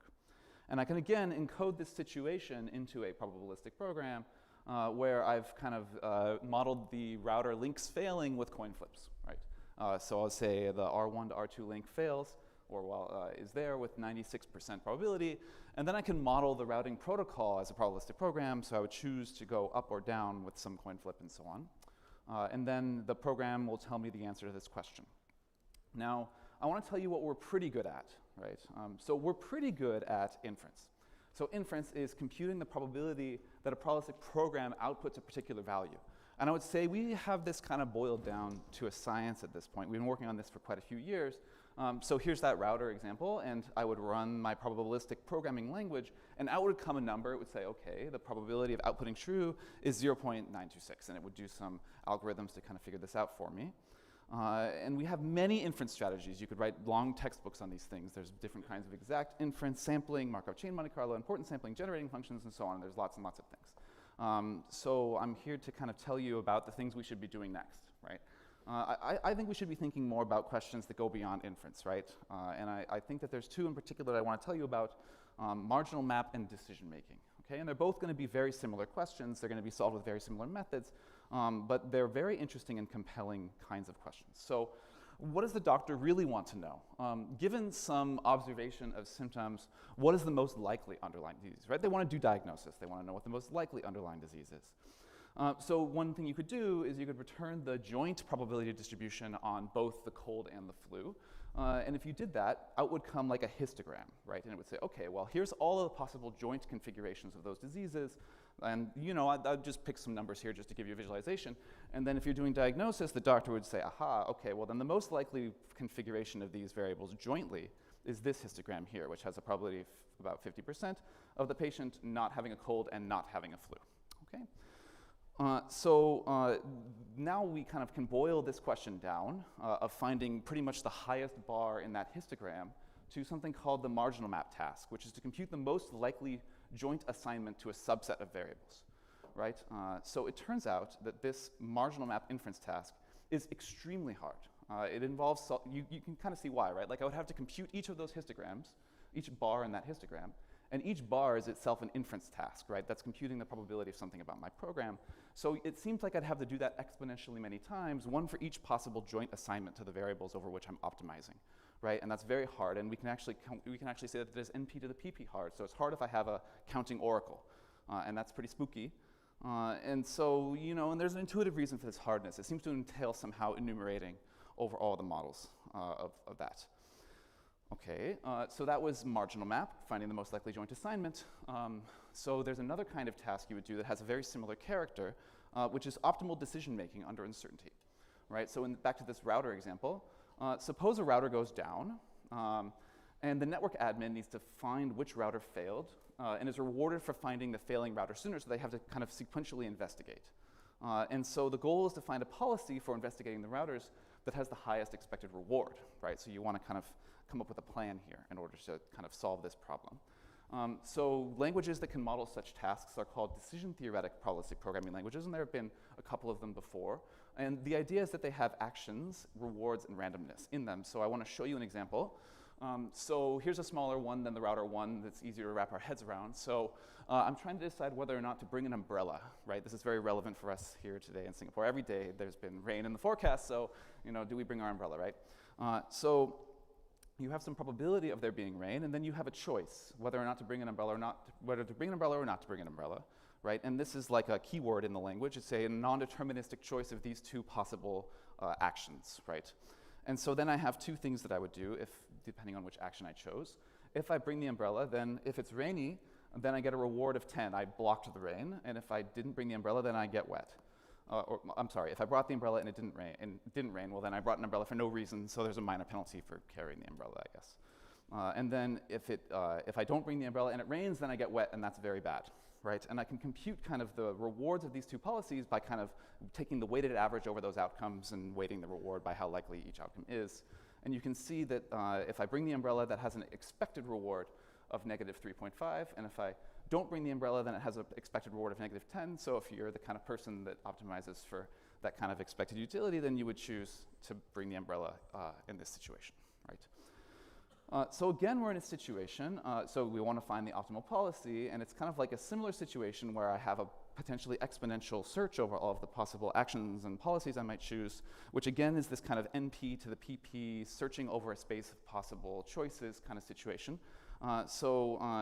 And it is again NP to the PP hard to solve this problem. So what did we do, right? So you know the problem now. So we're going to give you two new programming languages for modeling these kinds of tasks. They're discrete and they're loop-free, so they're kind of small and contained, but we're going to try very hard to solve these very difficult reasoning tasks on them, right? One of them is going to be called DePeople. It's a decision theoretic policy programming, and it's going to have first-class optimal decision making. So you can query in the program for the policy, and you can kind of use that as a value if you like. And then the other one is Pineapple, which has first-class marginal map. And we were kind of curious to see what the language design of these things would look like. And kind of the key idea that I think we bring in this paper is that we have a branch and bound based search strategy built on knowledge compilation that can solve these two problems. And really the point is that we're going to amortize the cost of repeated inference by compiling once. The idea is that we're going to do some very expensive analysis that makes inference fast, and then that'll make our subsequent search much faster because we've kind of amortized that inference cost by doing this compilation, okay? So then we're going to furthermore kind of generalize this branch and bound search to work over what we're calling a branch and bound semi-ring, which will let us deal with the decision theoretic stuff. I'm not going to have much time to talk about that, but there's a lot of detail in the paper on that, and if you care about that, It's there for you. And the point, I guess, is that the same algorithm is going to be used for solving both. You're just going to be able to pick a different semi-ring, and then in one semi-ring you're doing optimal decision making, and the other you're doing marginal map. Okay, so it's the exact same Rust code doing both. And this is going to be state-of-the-art performance. It's going to go pretty fast, and I'll show you some experiments, hopefully, if I have a moment at the end. Okay, so I wanted to give you a flavor of this approach so you could see what we're doing and how we're solving this kind of difficult optimization task. And here's our pipeline. So we're going to start with our programs on the left, and then we're going to compile them into this semi-ring weighted Boolean formula. And this step is fairly fast. It's kind of like doing a SAT where you kind of take your program and you turn it into Boolean formula first. That's not usually too slow. And then step 3 is going to be quite expensive. We're going to take this semi-ring weighted Boolean formula and we're going to turn it into what we're calling a branch and bound intermediate representation. But if you like, you can think of it as a BDD. That's what we're going to have in that spot. So you're going to do some kind of BDD compilation happening here. And that's going to make inference linear time on that BDD, and that's going to be kind of our edge. And then we're going to kind of do repeated search on that BDD that we compiled. We're going to repeatedly query it a whole bunch of times.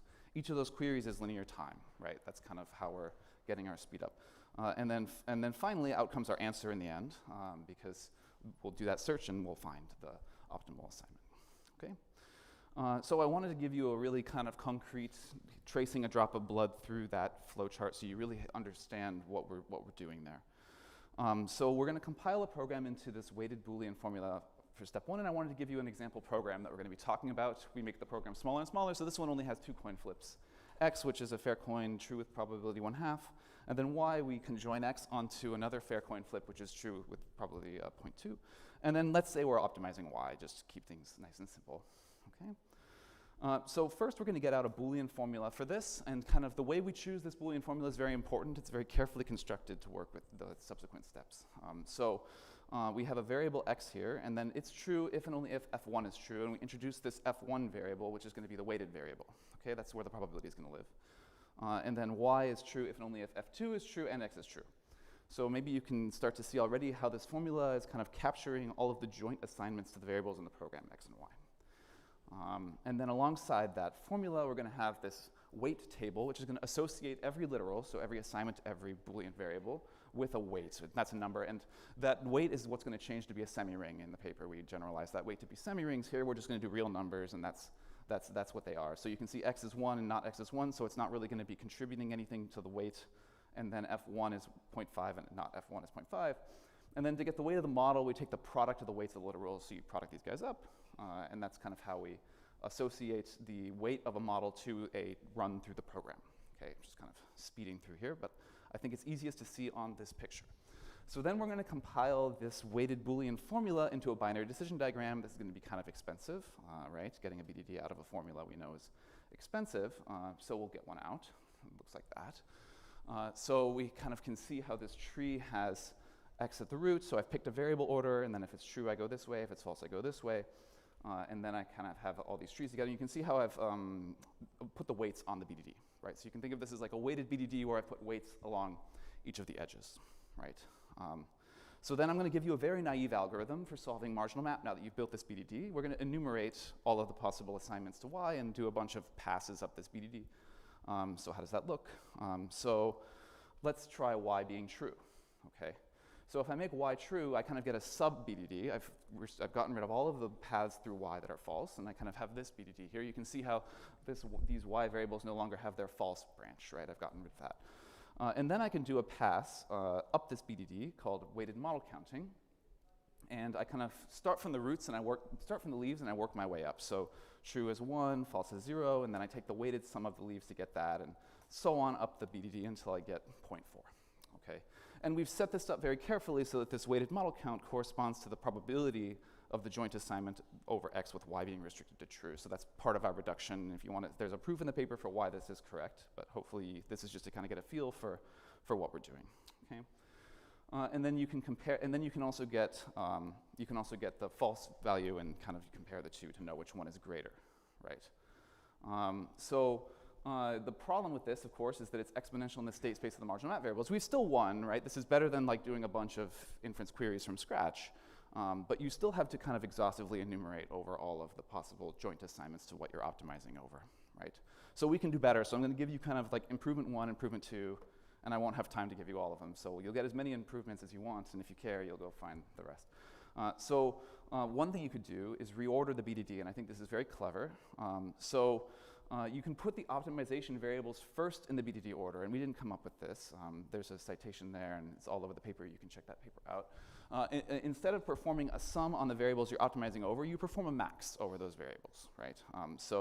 Let's see what happens if we optimize x on this BDD. So I do this weighted model counting pass up from the bottom all the way up to the root. And then at the root, instead of taking a weighted sum over the children, I take a max over the children, right? And you can kind of see how that would be computing the maximum assignment to that variable. And that seems nice because that's linear time, right? I just solved marginal map in linear time if I'm able to move all of the decision variables up to the top of the order, right? So that's an algorithm that might be better than enumerating over the possible assignments of the marginal map variables. And that can be very nice, right? Now, the downside to this approach, if it works, it's great, like all of these things. But you need to move the variables to the top, and that can blow up the size of your BDD. What happens if we don't reorder? Well, it turns out that gives you an upper bound. So I love when doing the wrong thing is still useful. And here, if you don't bring it up to the top, you get an upper bound. And that's the key idea. If you can see how you get an upper bound if you don't bring these up to the top, that's our whole idea. And we make that work for semi-rings. So this turns out to be pretty fast. So we're able to solve some instances with 500 random variables. So that was all that I wanted to kind of tell you about. Hopefully you got the key idea of what we're doing. And if you have questions, please come find me. I'm happy to tell you more about what we did. Thank you so much.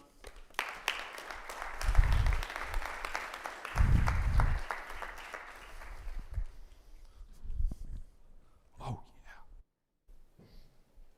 Okay, so the last talk of this session is given by Marshall Geisbert. Oh, sorry, again.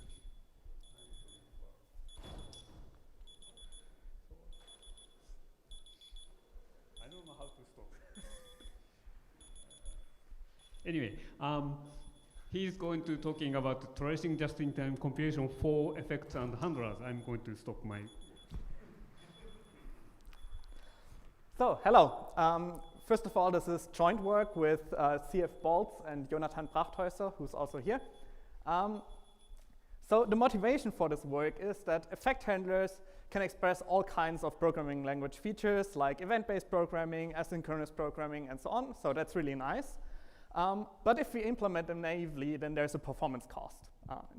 We don't want that. So there have been various approaches to getting that handled.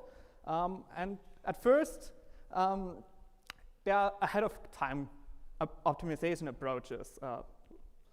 For example, with rewrite rules by Karachalias and Bretner and Zichkovsky, or by a CPS translation with like what Philip Schuster did and also Marius Müller. Then there are approaches that implement efficient runtime systems like the Alvarez-Picallo one, Kong Ma recently, and also Casey's work on retrofitting it into OCaml. What we haven't seen yet is any approaches doing just-in-time optimization. And this work tries to fill that gap by exploring tracing just-in-time compilation for effect handlers. For this, we formulated multiple research questions.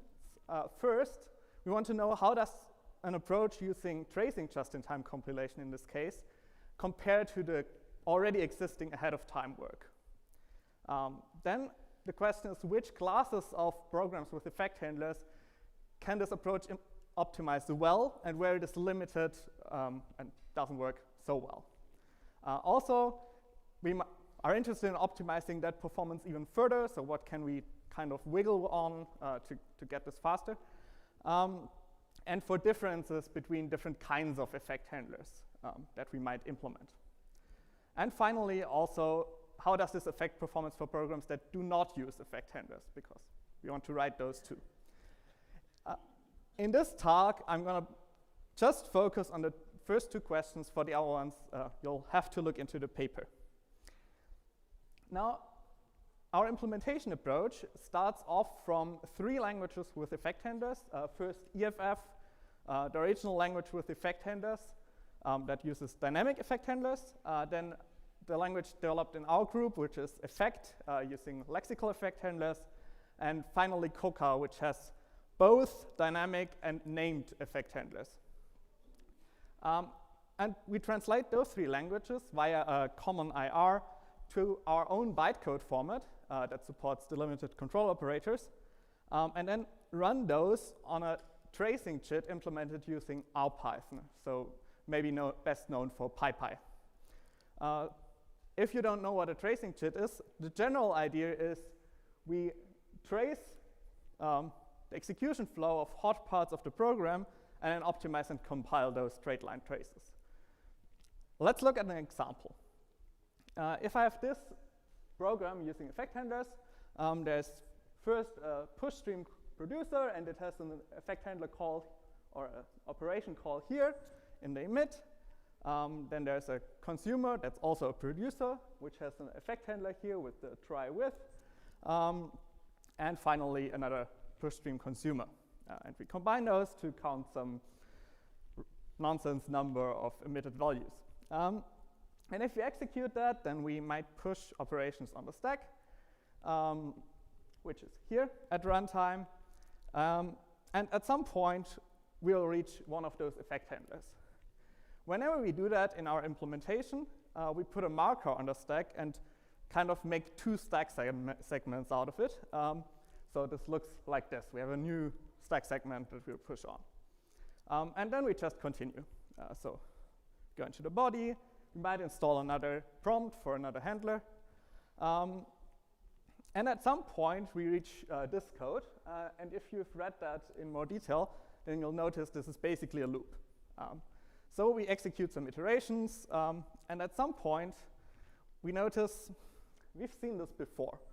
So maybe we want to optimize it. And we start tracing. What this means is we record every instruction that is executed from now on. So first, we do this if, and we record that, oh, we compared if n0 is larger than or equal to 0, and we remember that we have to check that again. And then we might push to the stack, which is represented as a singly linked list allocated on the heap. So we allocate some stuff.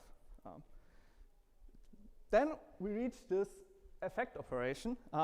And to execute this effect operation, we first check what is the current prompt. And it depends on which kind of effect handler we are implementing, how we do that. But then we search the stack for this prompt, and we capture this part of the stack and put it aside into some register or variable.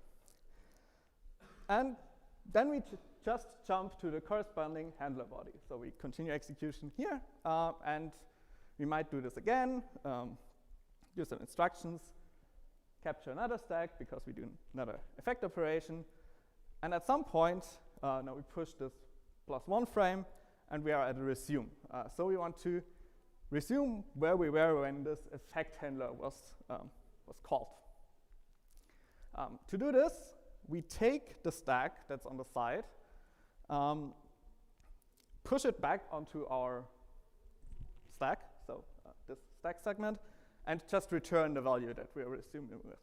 In this case, units, so not too important. Then that's another resume. Again, we push another stack. We go back in here, and then we are at the recursive call, and we end up back here. Now this is where we started in the program when we started tracing, which means we can now insert a jump to the beginning of this trace, and we have a specialized code for this specific execution. We could compile that and execute that, but first we want to optimize a bit, so we do some standard optimizations like allocation removal, some constant propagation. Also, we're hoisting some stuff out of the loop by considering mostly the later iterations, and we end up with only this optimized code. So there is 2 guards for the loop, which would probably be merged, but it's instructive to leave them separate here. And we have those 3 instructions which push this +1 frame and reconstruct the outer stack structure. So this is still left, but at least nothing else. And of course, the loop counter that we still need to keep track of. So in principle, this seems to work out nicely, and we didn't have to do much to optimize this away. Now, how does this work in practice? Does this actually make our effect handler programs fast? And if you remember the slide earlier, then we had some research questions to answer there. And first was, how does this compare with existing ahead-of-time optimizing compilers? And this is a heat map of kind of the speed up. So when you see a green field, this means this is the fastest implementation that we've measured, and red means it's not that fast. And what we see is mostly we are pretty competitive with existing ahead-of-time implementations. Sometimes one of the chits is much faster than the other ones, but usually we are quite competitive.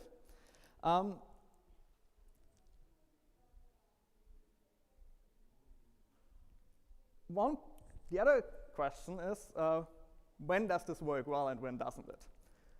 When does this work well is mostly, for example, the cases where the ahead-of-time compilers have a harder time to do this. And the generator example is kind of tailor-made for that. And you see this also in the result. Because there, the continuation is only used linearly. We only ever resume once, but we can't see that from the program code, at least not directly. And there we are definitely fast. Now, where doesn't it work as well? That's the case where we have multiple resumptions. If you remember, we are tracing through the concrete execution, and if we have multiple resumptions, so we use multi-shot effect handlers, then this results in a very complex control flow, at least potentially. And if it does, then sometimes we end up generating tens of traces, compiling them, and we're not that fast anymore. And this is also in part a known problem of tracing chits. We have tailed application. We recompile this mostly same code again because we have a join point.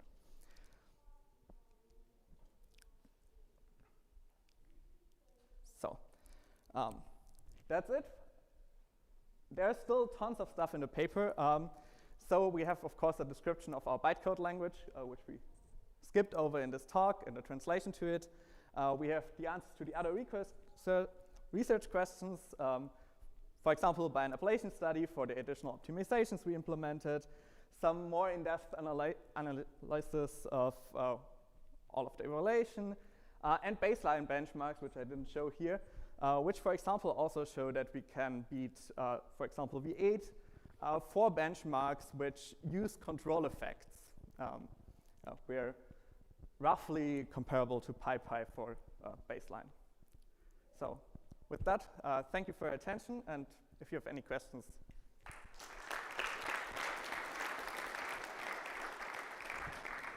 Questions?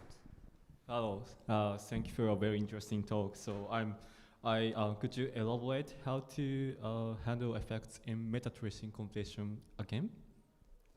So what we do is, maybe I'm best going back to this slide, if it works. No, okay. Then that way.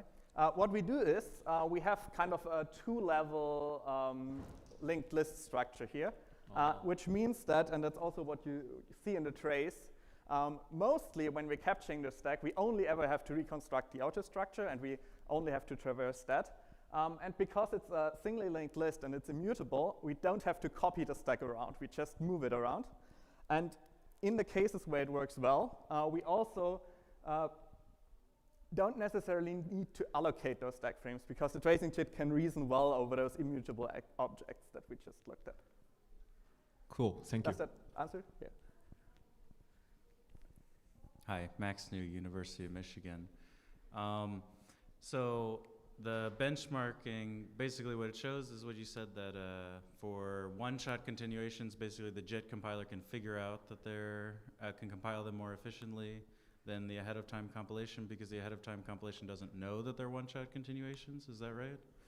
Depends. Of course, for the cases where the ahead-of-time compilation can figure that out, there's not a big difference in performance. Okay, yeah, so that's what I'm asking, actually. Yeah. So in these other implementations, do they have good analyses that do try to figure out that they're one-shot and compile them more efficiently? And you're still beating them? That's for some of those cases. Okay. Yeah. Okay, yeah, because that's what I want to know. Is it, should we really be focusing on making that analysis much better? Or is it just completely, are there ones where it's completely unfeasible, where in real programs to discover statically? I don't know actually if they are figuring it out. It doesn't seem so for the generator benchmark at least, because what happens there is the continuation is stored away in some stream object, and then in some later execution it's then resumed. So it's non-trivial that this is only resumed once, but you could maybe figure it out. I assume there's some analysis. But there are also cases, and I don't think I have a benchmark for them, where you, for example, might resume multiple times, but you happen to not do that. Okay, thank you. Yep. Actually, the same question. So Okay. We can still have short time to accept. Okay, the example that you showed, Yes. This uses linear stack space because you keep pushing these 1+s. Yes. Is that essential to No. this? Okay, good. This is mostly to show that, oh yeah, we can actually support non-tail resumptions, and to kind of showcase this case that, oh, there's still some allocations left over. Of course, in a real implementation, I would just increment a counter in this case. Okay, thank you. Okay, thank you very much. And this is the end of the session, so let's thank again.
do it, we have to stop after 12 minutes, starting the Q&A, but then you're already giving the next person to plug. Okay, so. Yeah, let's start. Can you connect?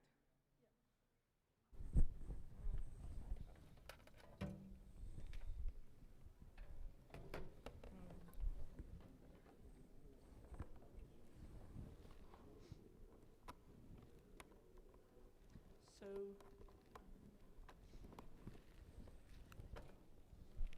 you enable me? You enable me? 子溪流. Oh, now, okay. 子溪流, okay. Welcome all to the second session of compilation. The first talk will be about empirical study of bugs in Rust-C compilers by Zhi Liu. Thank you for the introduction. Good afternoon, everyone. I'm glad to present our work, an empirical study of bugs in the Rust-C compiler. My name is Zixi Liu, a PhD student from Nanjing University.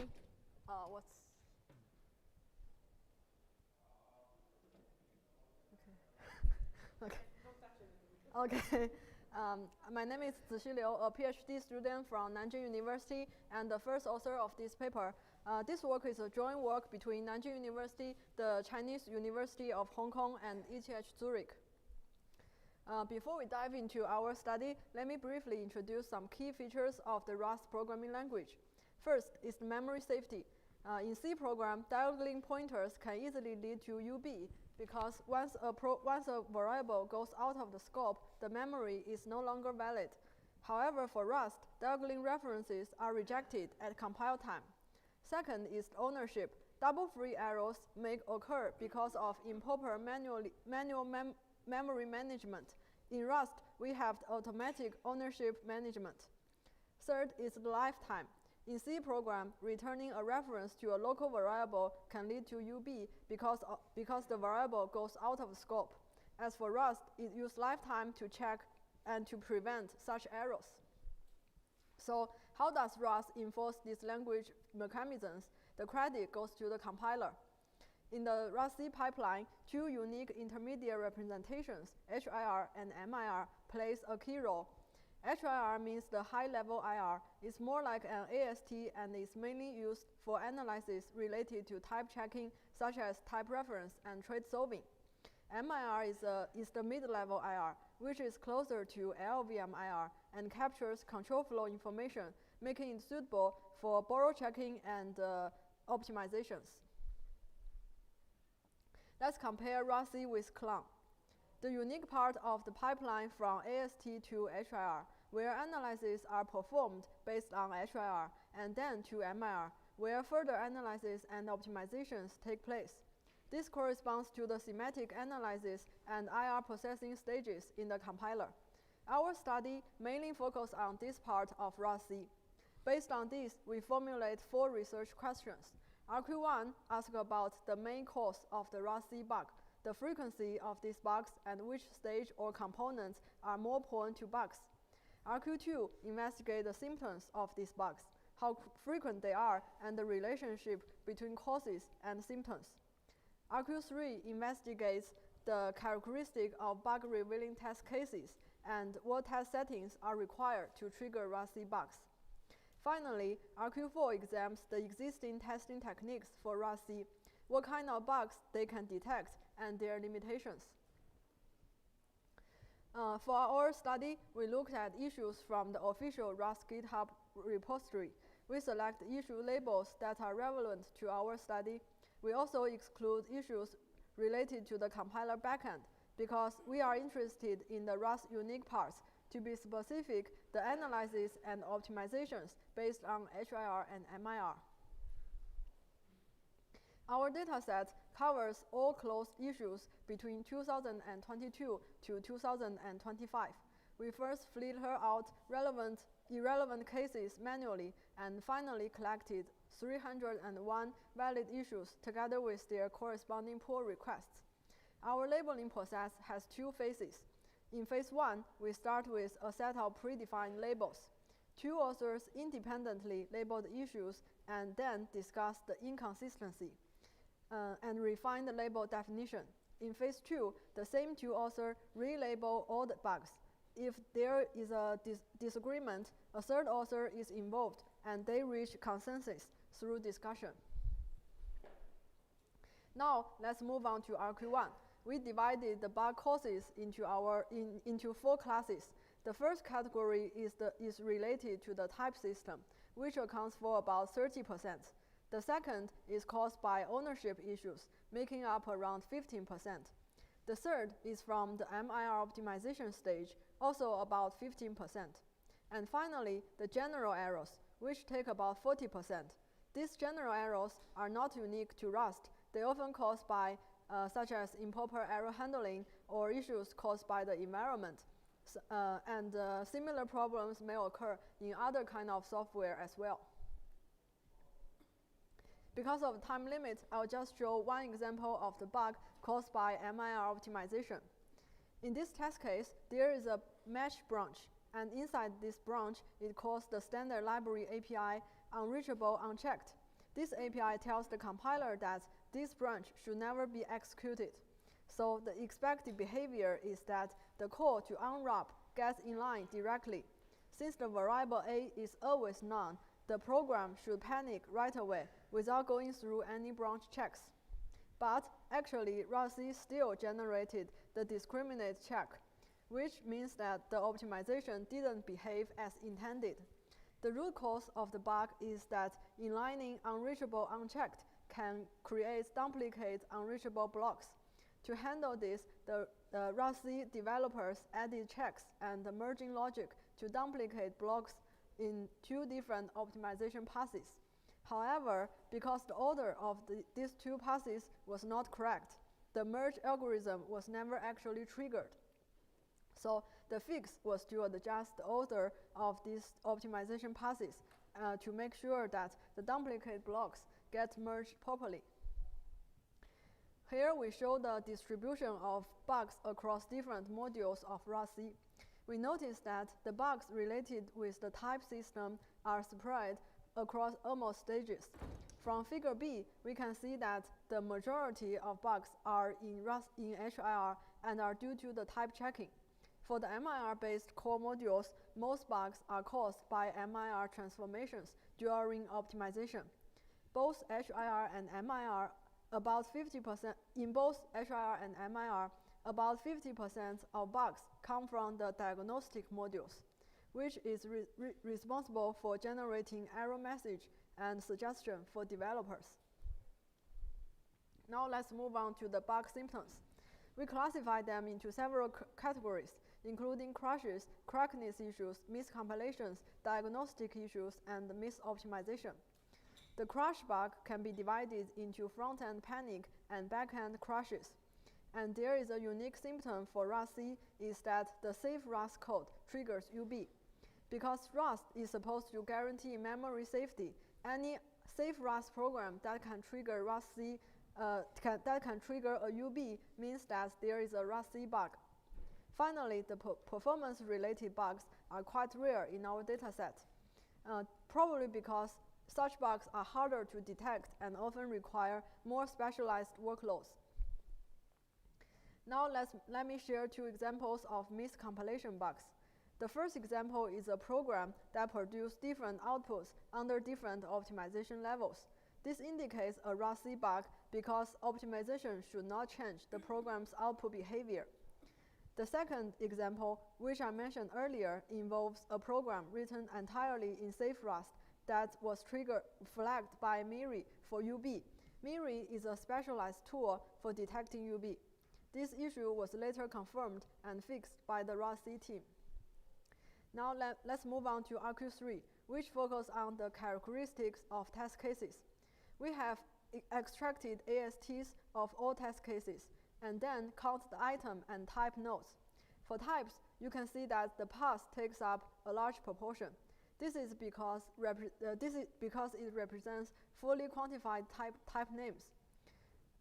From these results, we observed that test cases triggering Rust bugs often involve complex type usage, especially trace and generics.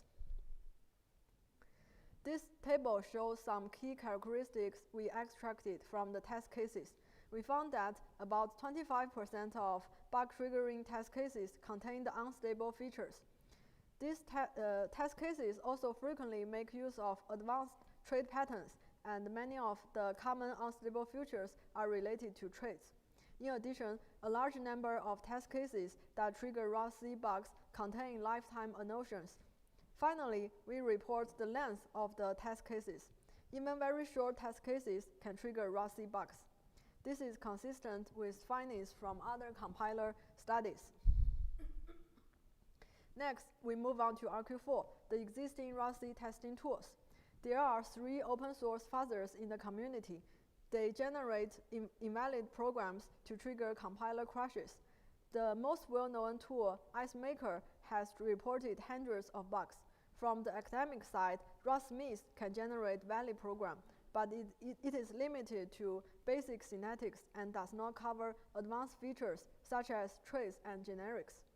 ROS-Lentis generate valid MIR to detect the optimization bugs.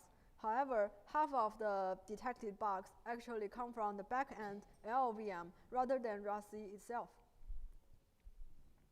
We also show the distribution of bug symptoms and bug causes across testing tools. From Figure A, we can see that existing ROS-C testing tools mainly focus on detecting crash bugs, except for ROS-Lentis, which can catch some miscompilation. Most other bug types cannot be detected by current tool. From Figure B, we can see that the current tools detect very few bugs related to the type system or lifetime mechanisms. To conclude, let me summarize our main findings. First, we found that the HIR and MIR stages are particularly error-prone. Many bugs involve the type system, lifetimes, traits, and MIR optimizations. Second, ROS-C shows some unique bug symptoms. For example, the safe-ROS cause UB are specific bug symptoms. Third, the diagnostic module still needs improvement. About 20% of bugs are related to the diagnostics, where errors are scattered and sometimes misreported.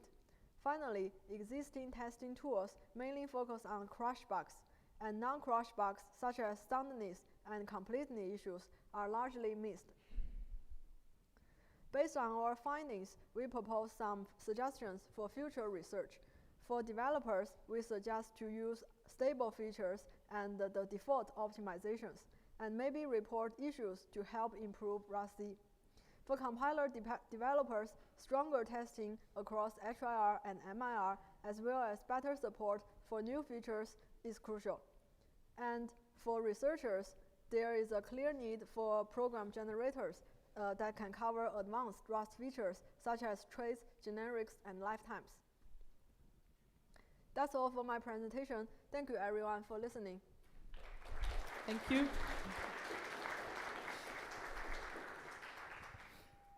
We have questions, yes, and the questions are next to the microphone. Yeah, thank you. So we can take now 2 questions, I think. Thank you for your talk. Could you please explain the category of bugs that's called safe rust causes undefined behavior? Because how do you know that it was safe rust and not some dependent unsafe code? Yeah, because we have, we use, actually all these issues are, sorry. Okay, let me change to the. So first of all, all these bugs are collected from the ROS GitHub repository. So they have reported that they found undefined behavior, and most of the time, the undefined behavior are found by a tool named Miri. Yeah, and Miri is a specialized tool for detecting undefined behaviors for ROS program. Yeah. Okay, so it was like confirmed with repository authors, yeah? Yeah. These errors, okay, makes sense. We have one time for one last quick question, sorry. Yeah, it is very quick. So have you seen any or studied any bugs related to LLVM? Because, for example, Rust, I think famously had a difference in how it considered no progress, infinite loops with LVM, and a bunch of bugs was caused, just as a case. I understand that. We have done the investigation, and we found that very little studies focus on LVM bugs. But some of the empirical studies focus on such as C++ compilers, such as Clown and GCC. Yeah, not very. We don't have seen very specific studies for LVM compilers. I see. Thank you. Thank you for the questions. We now move to the next talk, which is going to be DESIL, Detecting Silent Bugs in MLRI Compilers Infrastructures. And the next speaker is Chenyo Su, which will take a second maybe. Sorry for that.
high-performance graph natural network acceleration language and compiler, and Dmitra Nadora are going to give us talk. Thank you. Yep. So hello everyone, my name is Damita and I'm here to present Gala, a graph neural network or GNN domain-specific language and compiler. So, okay, sorry. So let me start with the very basics. A graph is a collection of nodes which represent entities. And edges in these graph represent relations between these entities.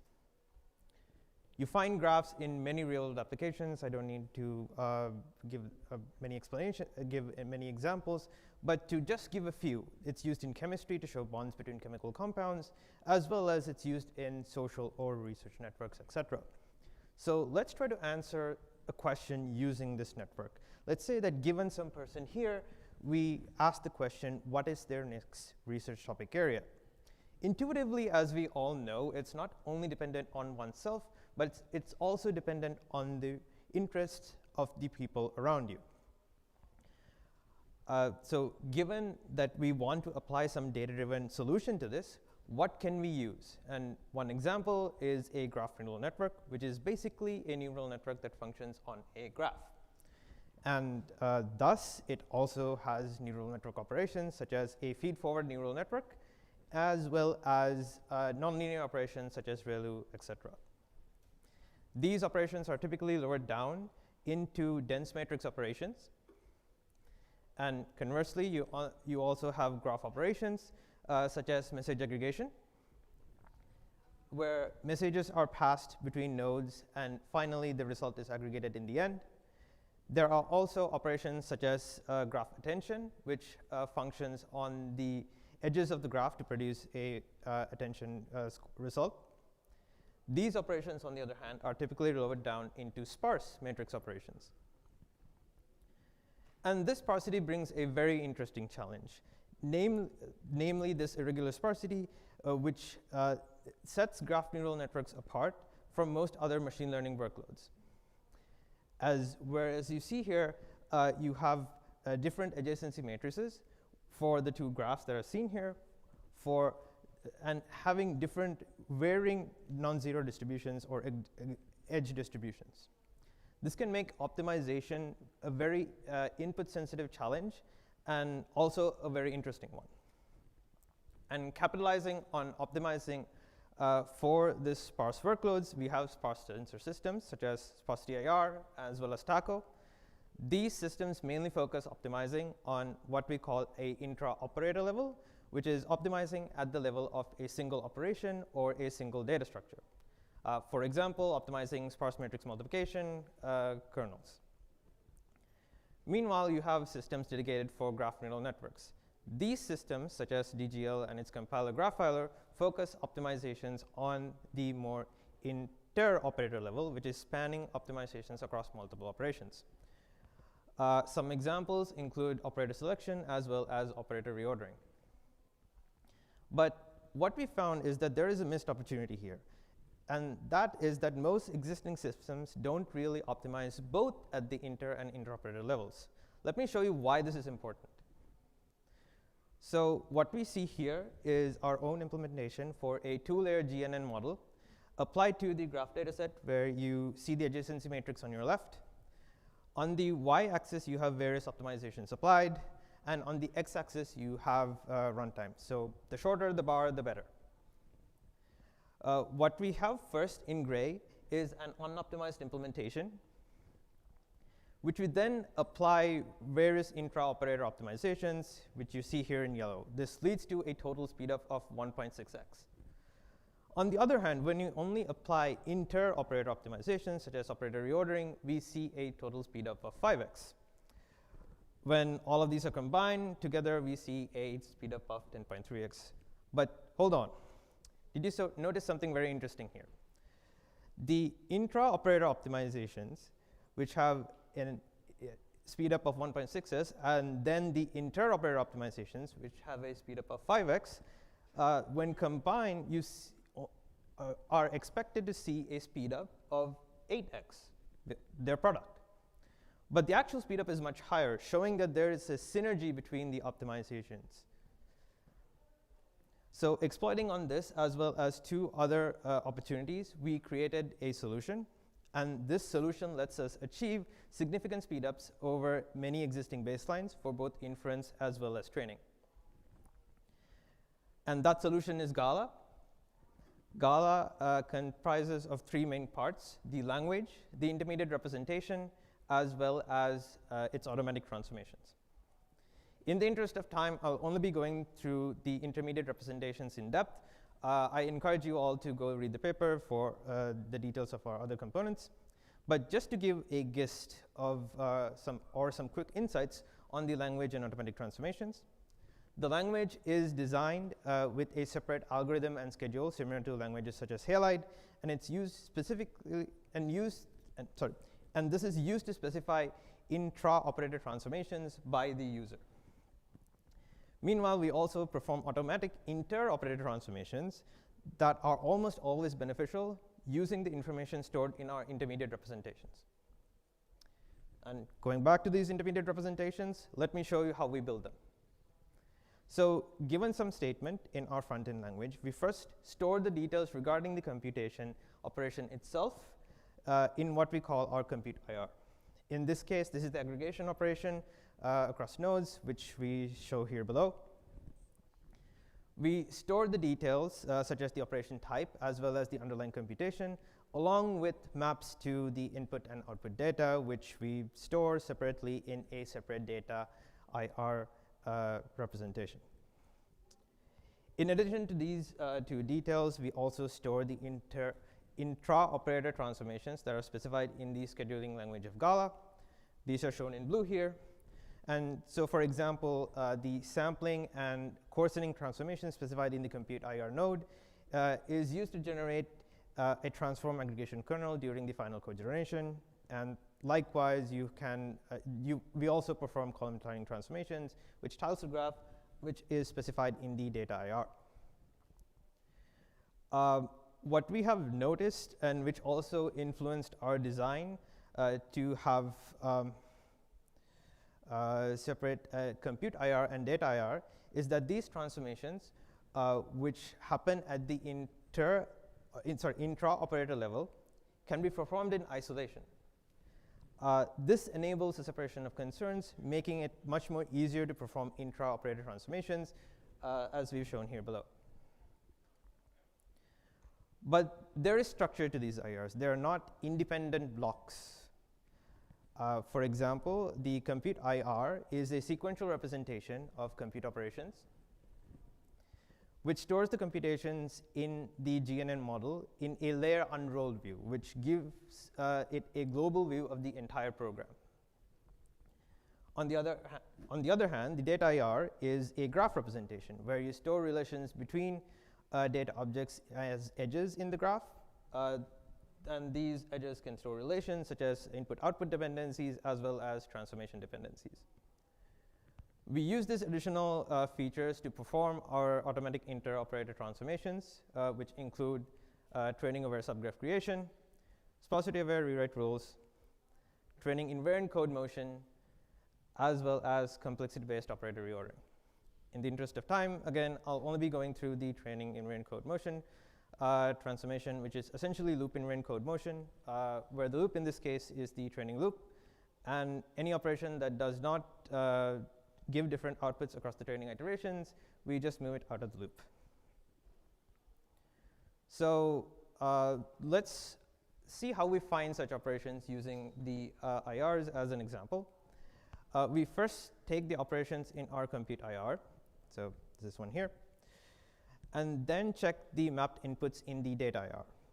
So once we go to the data IR, we then trace back through the relations stored to see if any input is dependent on any learned weights, which then contribute to the changing results across iterations. So if there are no dependent learned weights, then we can, which is the case in this scenario, we simply move the initial operation prior to the training loop.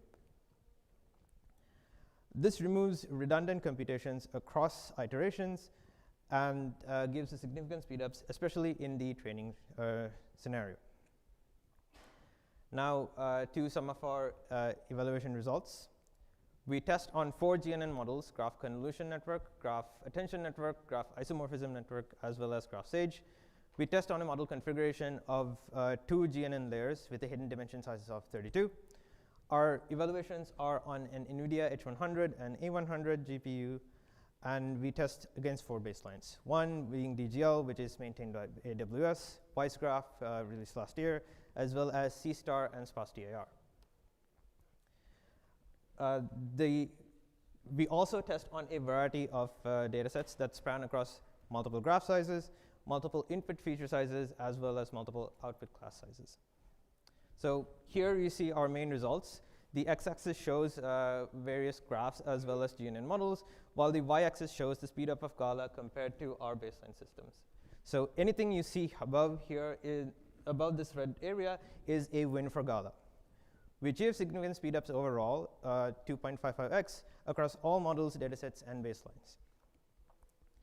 So taking one of the more notable speedups that we observe here, the intra-operator transformation, tiled SPMM, gives a significant speedup when we are using the Reddit graph dataset. This, as well as the automatic operator reordering, which we do here, produces the same final result.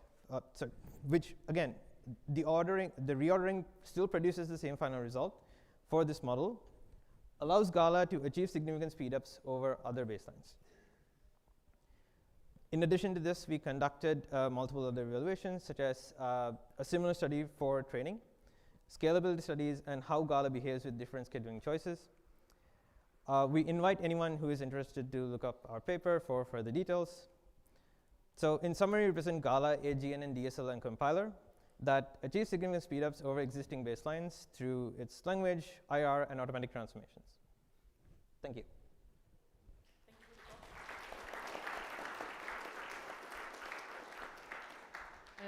We are on time, so we have time for 2-3 questions for this talk. Hello, great talk. Yeah, I'm sort of wondering, so it's really nice to have this orthogonalization of concern sort of between your interoperator and intraoperator optimizations, but when you talk about the types of optimization choices that need to be made, a lot of these are inherently dependent on each other. So I kind of wonder, for the automatic transformations for this part of the kernel, how did you go about deciding about those? And have you, or would you consider evaluating against like the auto-scheduled version of Halide and Taco to see how the automation measures up against those? That's a very interesting question. Our main evaluations are on, I guess, like a GPU, which makes sense because we are working with machine learning workloads. Taco, which I think like SPLASH'25 compress against, does better, so which is what we use for our baseline, which we have compared against and showed speedups. To answer, I guess, the first part of the question, sorry about this mix-up. Yes, these transformations, so the transformations that we considered so far are mainly focused on, can clearly be separated to the inter and interoperator levels. There are transformations that do depend on one another, but we leave that as future work for now. But we can talk more offline if you're interested. Yeah, for sure. Thank you. Thank you. Is there more questions? If not, I have one question. Does the complexity of these networks affect how much you can optimize them?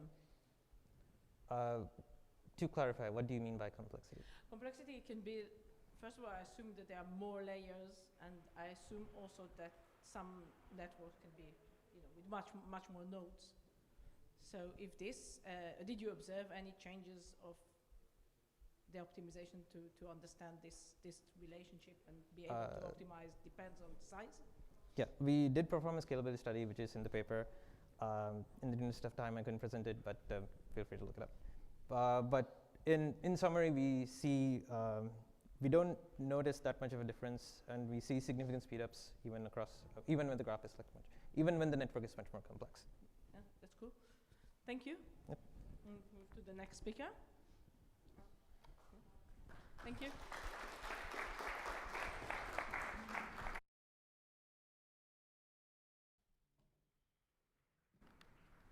So the next speaker is Julian Rosman, and and the talk is about non-interface preserving optimization compilation.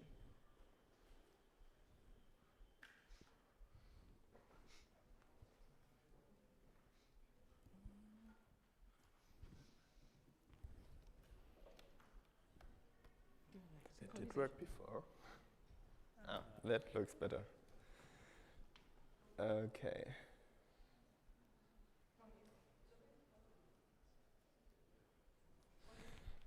Okay, thank you for the introduction. Let's dive right just in it. And okay, now it works. So what's the problem we are discussing? So imagine you have this source problem on the upper left. You can compile it to this target program, so there's not much happening here.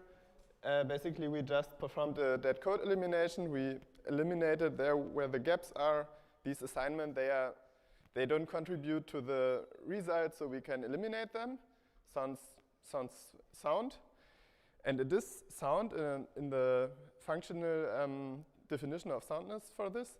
But the problem now arises that if we are talking about security, maybe there are some side effects that are not considered by the functional specification of the language. So maybe this will not be secure anymore.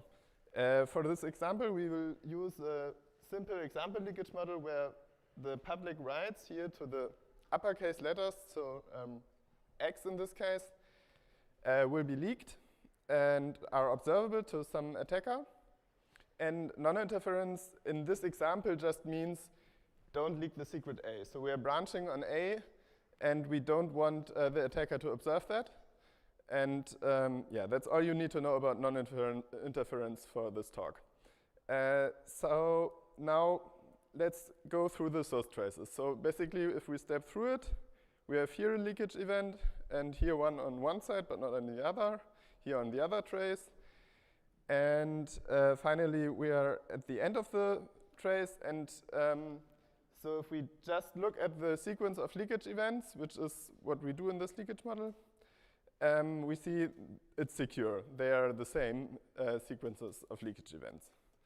Now, in the target, however, if we do this, we see two different kinds of leakage events, so it's not secure. So is this the case in general? Well, no, there are examples where you can do such an optimization. So let's look at this different example. We can easily see that the source traces are again secure with our definition. And in this case, actually, although we have eliminated leakage events, so we did actually change the observations, but we did it on both target traces basically in the same way. So we have again the same sequence of leakage events, and so the example is actually securely compiled. Now, what is the goal of this research? Basically, we want to dive into how we can ensure that if we have indistinguishability of the source traces for some leakage model, that we also have the same thing on the target. As we have seen, this is not in general the case, but we want to see what are the gaps here, what do we need to know to ensure this. And we will derive a proof technique to ensure this on the way. There is some existing work on this, which is quite influential also on our approach, but I don't have time to go into it at all. So I'll just say why they work for what they are trying to do. Both, for different reasons, cannot handle this example. That's all I can say for now about that. So how do we solve it? So first, let me remind you to one simple thing that is stuttering simulations, which is a basic concept in verifying compilers. And basically, the idea is to argue that a compilation path is correct is that you step through the source and target traces and basically check that they are in some kind of related state. You have to define what related means, but in this case, it's kind of obvious which are the related states here, but you have to notice here, we are actually doing one stop on the source, but not on the target. So sometimes they don't step like synchronously, and that makes it more complicated because you have to specify when this is the case. This is usually done with a function that we call sync step. And then there's another issue. We cannot allow this function to basically stall forever on the target trace, because then we would never get to the end of the trace. And this is guaranteed by the function called max stall and some condition between them. And in the literature, this is often also called a decreasing measure. So what we want to do now is we want to generalize this to any number of traces, because we are basically, in the end, we want to argue about 4 traces. And to make this like a nice mathematical structure, we basically abstract it to any number of k traces. And there we have a sync step function, which is defined defines the steps per trace on any trace, and max stall does the same also on any trace. And basically this diagram shows the related states that you're able to express with that. And it has the advantage, in contrast to the stuttering simulation used in the literature usually, that it is symmetric, because we don't have a difference between source and target traces. It's just any trace is specified in the same way.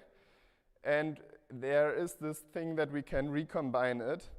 And what that means, that is what I'm showing you now. So basically, for our goal, we now go to the parts that we need to prove indistinguishability on the target traces.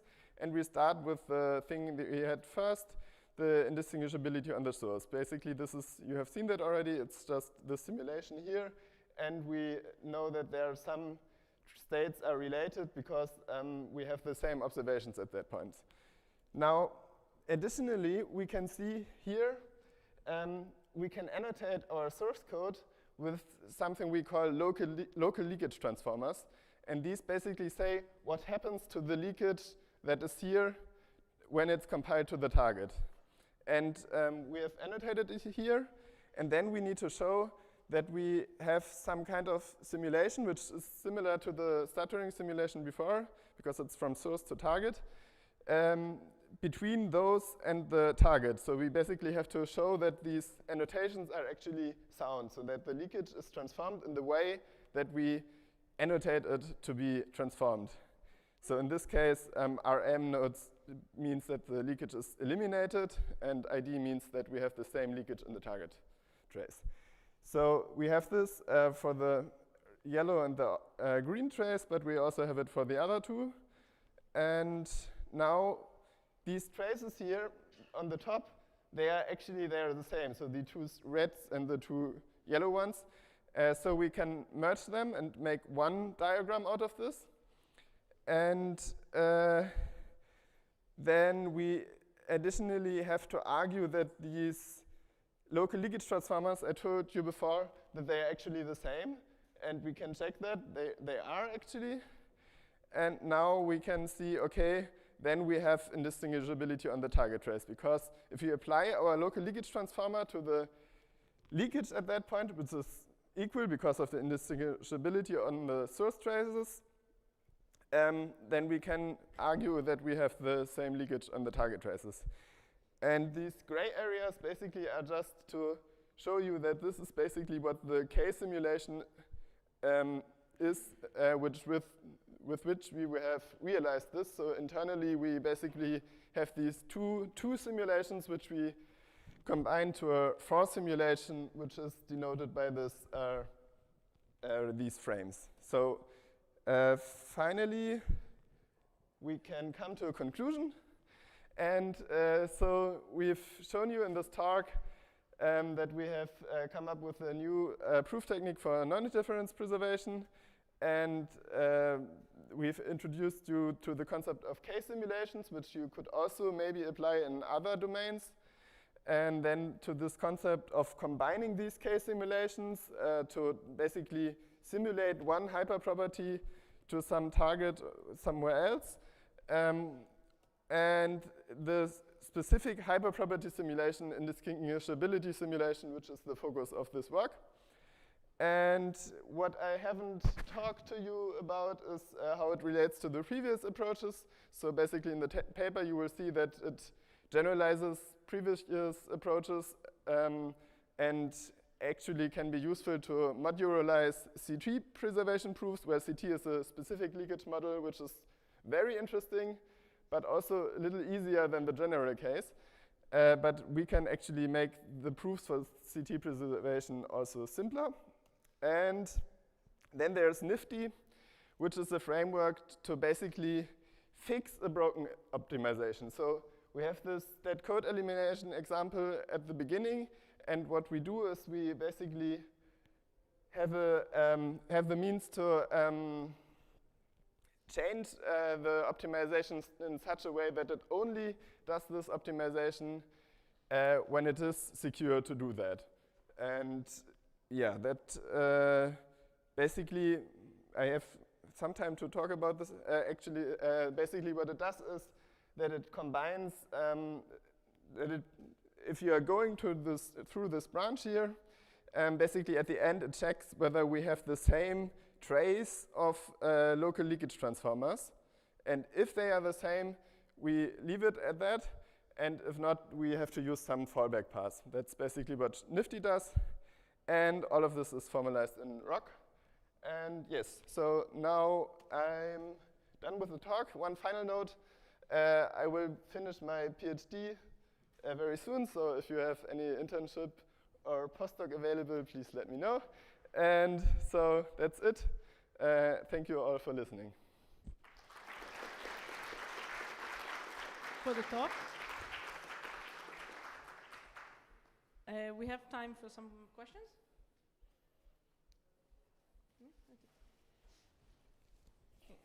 We have probably 1.5 questions, but yeah, thank you. Thank you for the talk. I am wondering on what kind of programs did you apply these proof techniques? Did you apply this to real C programs or on what kind of language are you operating on? Yes, so we are doing this only on some kind of toy language, so basically a simple language, which is also, maybe I should have stressed that, in contrast to the previous work, which is also doing this on actual C, and I'm not sure on what Jasmine is working, but they have like actual languages. This is just a toy language to explore this new proof technique, but we don't have like a actually usable framework for use and practice. Yeah.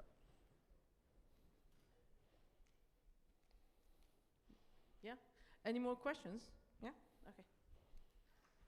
So does your compilation ever add operations, or can it only remove them or keep them the same?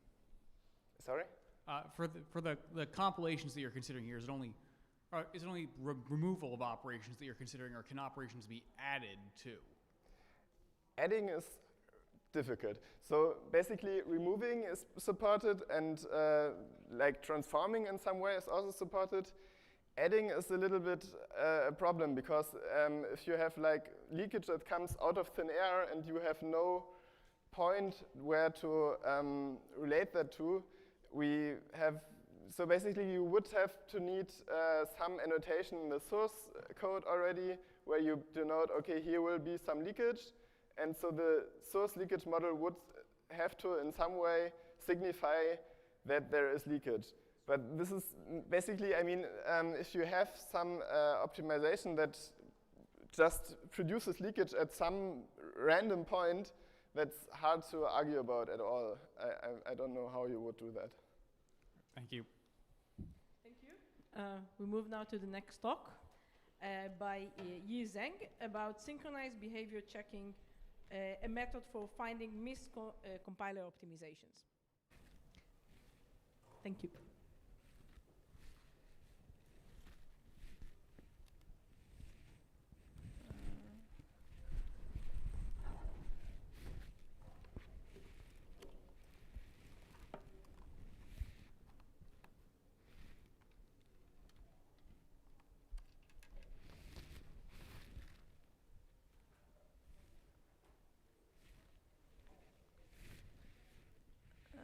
Sorry.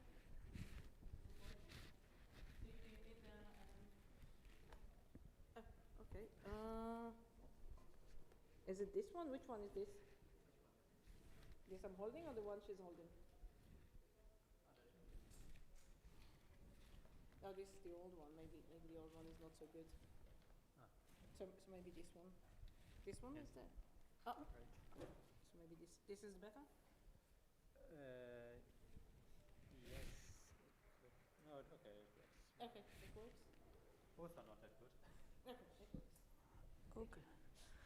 Hello everyone, I'm Yi Zhang from Nanjing University. It's my great honor to introduce our work here today. Synchronized behavior checking, a new method for finding missed compiler optimizations. When one program satisfies certain semantic properties, the compiler can optimize the code to improve the performance. For example, if the if condition in one loop is a loop invariant, loop unswitching can move the conditional statement out of the loop, reducing branch jumps inside the loop and enabling other optimizations. However, sometimes although conditions meet, the compiler missed the optimization. This is called a missed optimization. In this example, size must evaluate to a positive number at line 7 in the first iteration of the loop. Otherwise, the loop condition will not be satisfied. Therefore, the true branch will be executed and the size remains unchanged in the first iteration, as well as all subsequent iterations of the loop. That is, both sides is a loop invariant.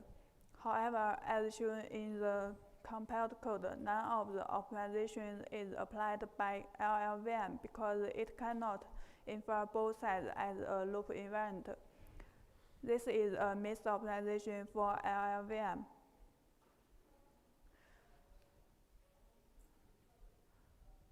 Missed optimization causes a waste of performance.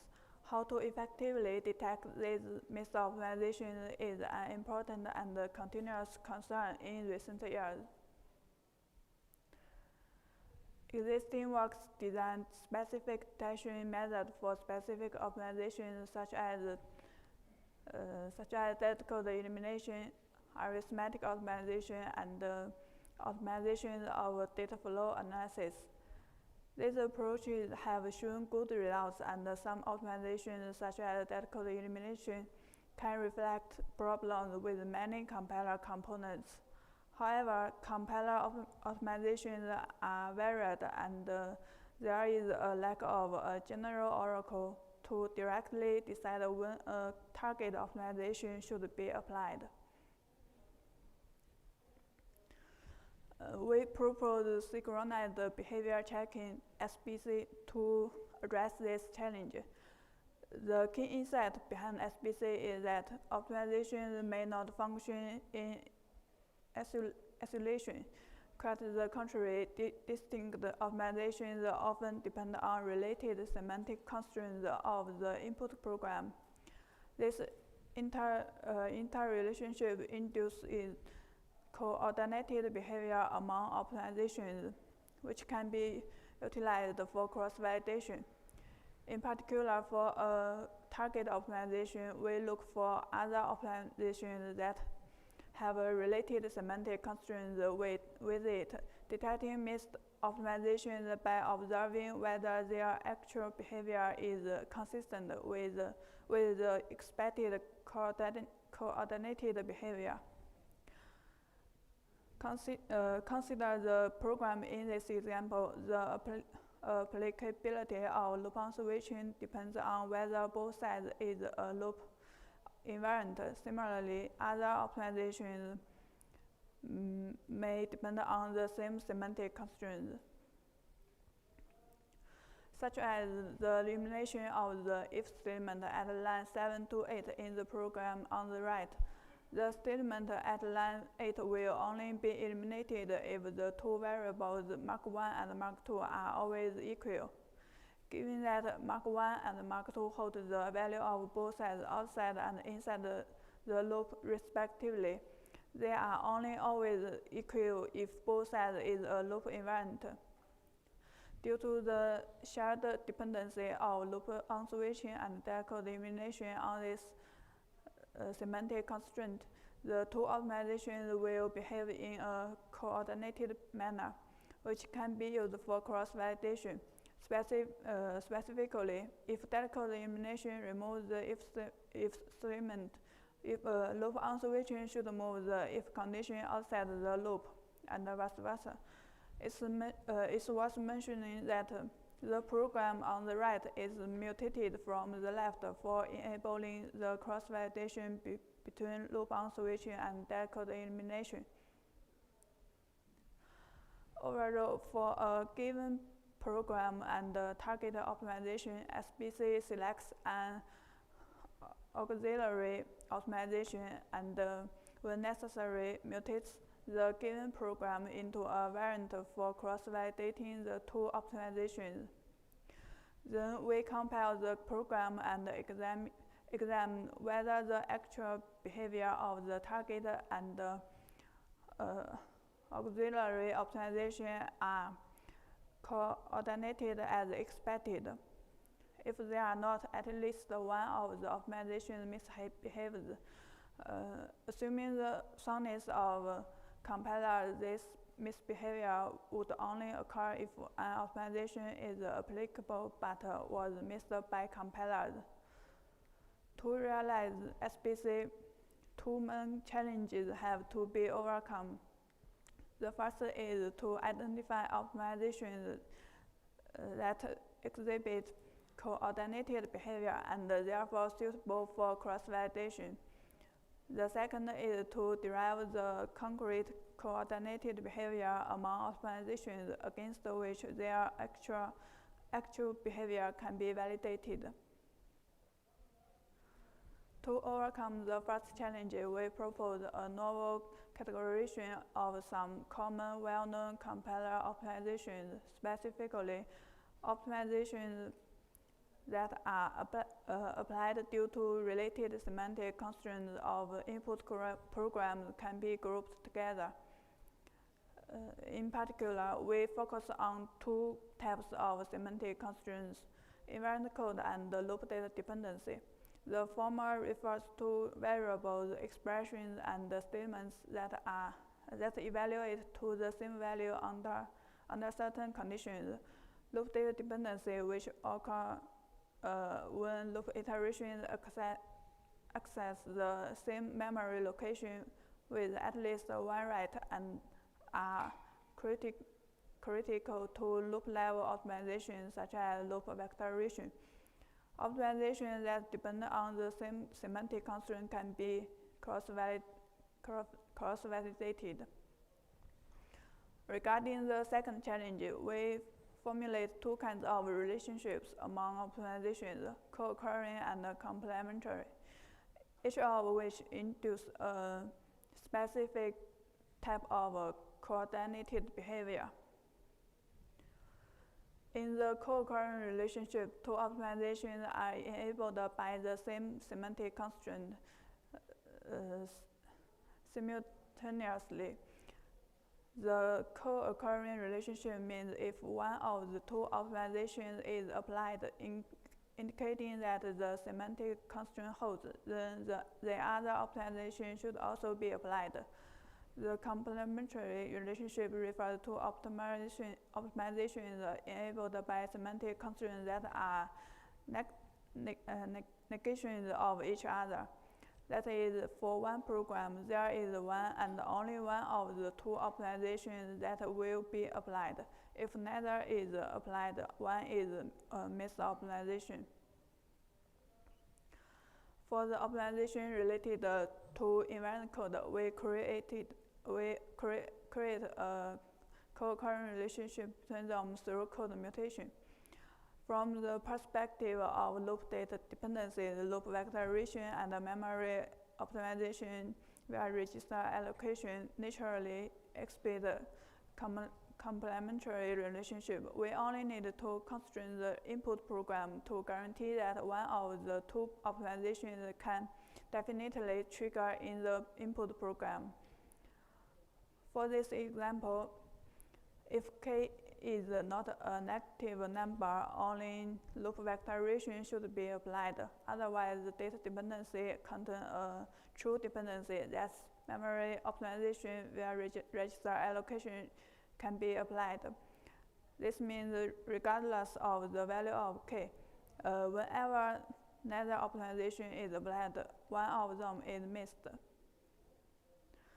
We evaluate SBC on two statements, on two state-of-the-art industry compilers, LLVM and GCC, and consider every optimization mentioned before. We use YAPGen to generate the test case. Based on our evaluation results, we reported 101 issues to LLVM and GCC, out of which 84 have been confirmed and 31 has been fixed. We evaluated the diversity of these missed optimizations and found that they are related to many compiler components, such as backend, value range analysis, and vectorization. To evaluate the real-world relevance of the found missed optimizations, we use code clone detection to look for evidence. Among the reported issues, we found some exactly clones of our reduced test code in real-world software. In addition, we evaluate the performance and compile time impact of these missed optimizations. The results show that such real-world code not only consistently improves the runtime performance, but also reduces compile time after these compiler defects are fixed. There are two key reasons for this result. Firstly, many fixes address the engineering aspects of the compiler implementation, rather than altering the underlying analysis algorithm. Secondly, many of the missed optimizations occur early in the optimization pipeline. When applied, they can reduce the overall compile time. In conclusion, we propose a new method for finding missed compiler optimizations. That's all for the talk. Thank you.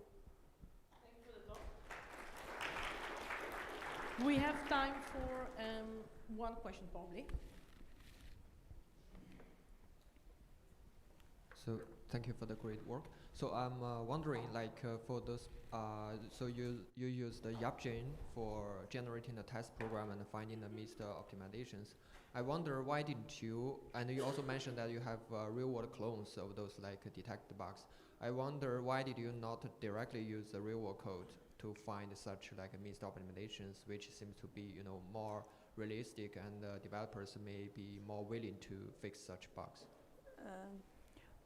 When we originally do this work, we wanted to generate more the program contains more optimization opportunities, so we can more effective to so we chose the random generator to conclude to do it. Okay. Thank you.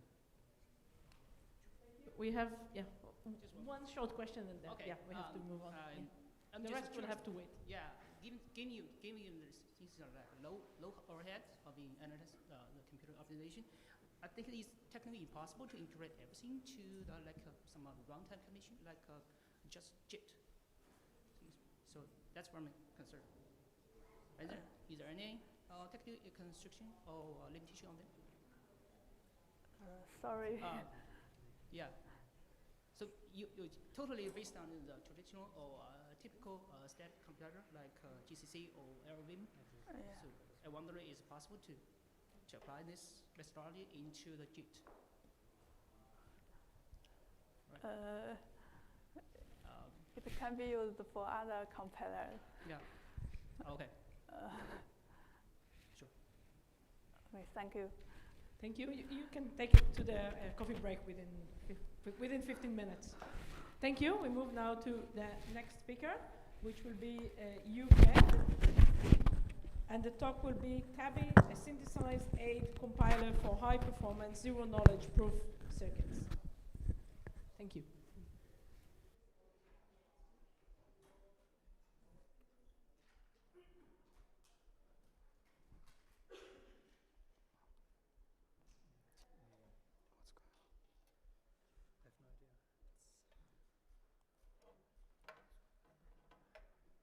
Okay, since working. Yeah, I have my cable if maybe this works. Yeah,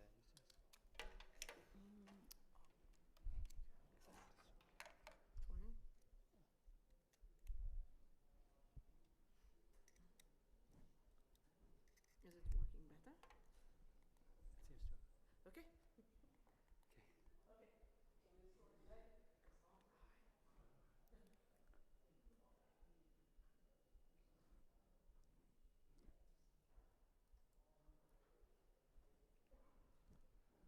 Don't touch it. I suggest you start and yeah, just don't touch too much the. Assume this can solve it.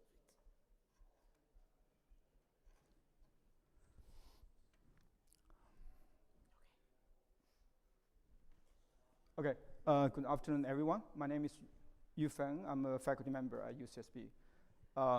Today, I will be presenting our work on synthesizing high-performance zero-knowledge proof circuit. This work was done by my amazing students who cannot make it outside the US thanks to Trump administration. Okay, so let me start with the basics, right? What's zero-knowledge proof?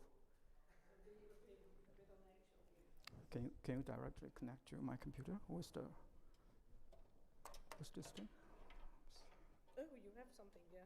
Yeah, I have the HDMI.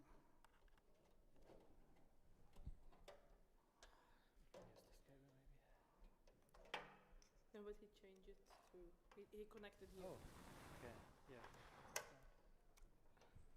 Right here.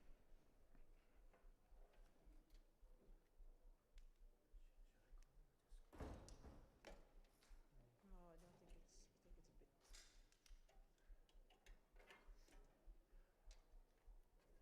Okay, maybe we should go back to the original option.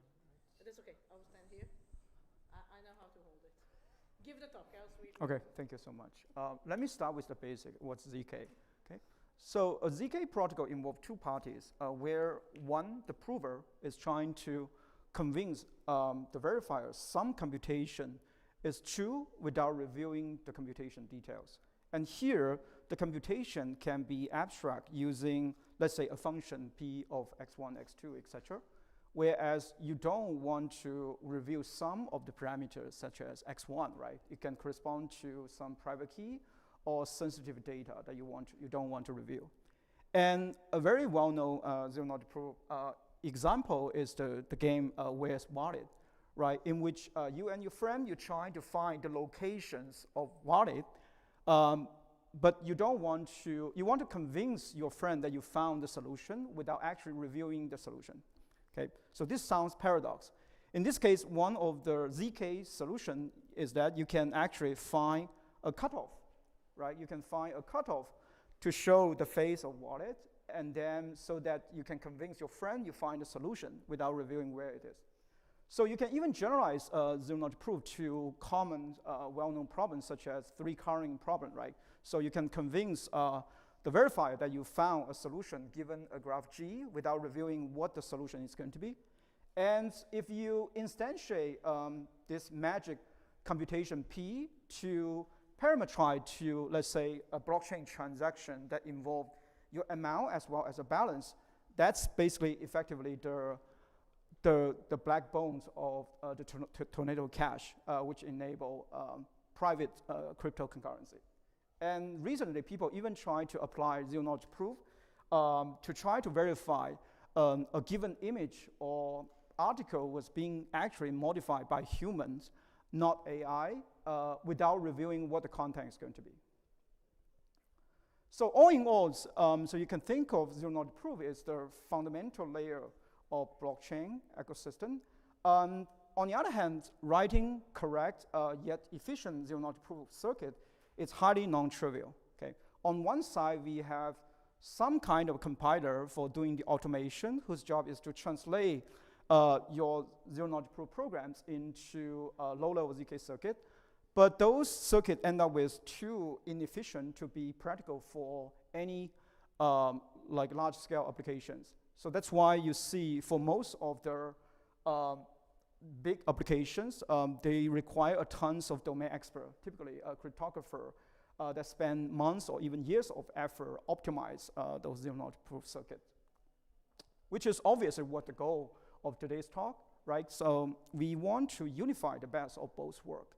So here, by unifying, meaning that first, given specifications of the computation, right? This specification can be expressed using formal specification or some reference implementations. We do want a compiler to generate a low-level circuit, right? Because that's too much for any human being. And on the other hand, so we also want our compiler to be as smart to enable some domain expert insight, in a sense that we want the compiler to be able to generate highly comparable circuit with respect to the one that's written by human expert. And how do we do that? So before I jump into the technical meat, let me just start with a motivating example so that we can have a basic mindset about what existing compiler does and what domain expert does without involving too much jargons from the crypto community, okay? So suppose I have a programs on the left-hand side, okay? So the programs are, it's very simple in the sense that I have an array of few elements, and I also have an accumulator, which is initialized to be 0, okay? And then I have a loop who is going to iteratively perform additions or subtractions on the accumulator, depending on whether the indices of the element is going to be an even number or an odd number, right? So very simple computation. And how does existing ZK compiler generate a low-level circuit, right? It's actually very simple. Because all zero-knowledge proof program is going to be bounded, okay? You know how many iterations it's going to run. So which means that step 1 is going to be you do traditional unrolling, right? You unroll the program into a string-line version without loops, right? Which will give you a list of statements, okay? And those lists of statements, of course, they cannot be consumed by existing proof systems. What does existing proof system does is actually very simple, right? In the sense that they predefine a certain template, which they call it polynomial equations, okay? So which means that every single statement in your original program needs to be instantiated and rewrite into their template, which they call it custom gate. Which they call it standard gate, okay? So once you rewrite every statement of your program into the standard gate, and so you can actually turn your original computation, which contains a list of statements, into a table format on the right-hand side, okay? So here, as you can see, every single row corresponds to your statement, and every single column corresponds to whether your efficient is going to be 0 or non-zero, depending on the shape of your statement, right? So which means that once you have this kind of table representation, so which means that the entire performance of zero-knowledge proof system is going to be proportional to the size of your table, okay? So in this case, as you can see, the size of the table is going to be 80, okay? So which roughly represent the cost. But obviously, this is not the best way to do that, right? If you are a domain expert, especially if you are in the area of invariant synthesis, invariant generation, you will notice that there is a much, much better way to summarize the computations of this piece of code, right? So you can take a look at the example at the bottom. So in this case, you can think of this as kind of relational invariance in which you try to summarize the computations by using not just the elements of the current iteration, but you also refer to the elements in the next iterations, okay? As you can see, with this kind of a relational invariant, you can actually summarize the computation in a much, much compact way. However, the problem is that, well, in this case, right now, you cannot naively fit the current expression into the standard template. So as a result, existing proof system, they provide a fancy name for this called custom gate. in which you can define your own polynomial equations. And with that, you can actually construct a new table that's much, much smaller. For instance, in this case, it's going to be a table of size 16, which is much, much cheaper than the previous one. So this is the exercise between a human versus a compiler. Now the question is that how do we do that automatically, right? That's where we are going to throw our decades of effort from the synthesis community, right? We start from the program on the left-hand side, and we first do unrolling, right? Unrolling, partial evaluations, constant folding, etc. You know all the drill. And at this point, you might wonder, hey, professor, I know this episode. Do you just need to define a DSL for your invariant, and then you try to automatically synthesize the relational invariance such that it is equivalent to the one on the left-hand side, but also it's going to be smaller with respect to the number of statements and the number of variables, right? That's correct and not correct. So correct in a sense that it summarizes the high-level idea. Incorrect in the sense that if you do that in a naive way, in the sense that if you do this kind of global program synthesis, you won't be able to scale, as I'm going to show you in the evaluation. So what we are going to do is that we are going to first do some program analysis, okay, on the program on the left-hand side. So we are going to construct a data flow graph, okay?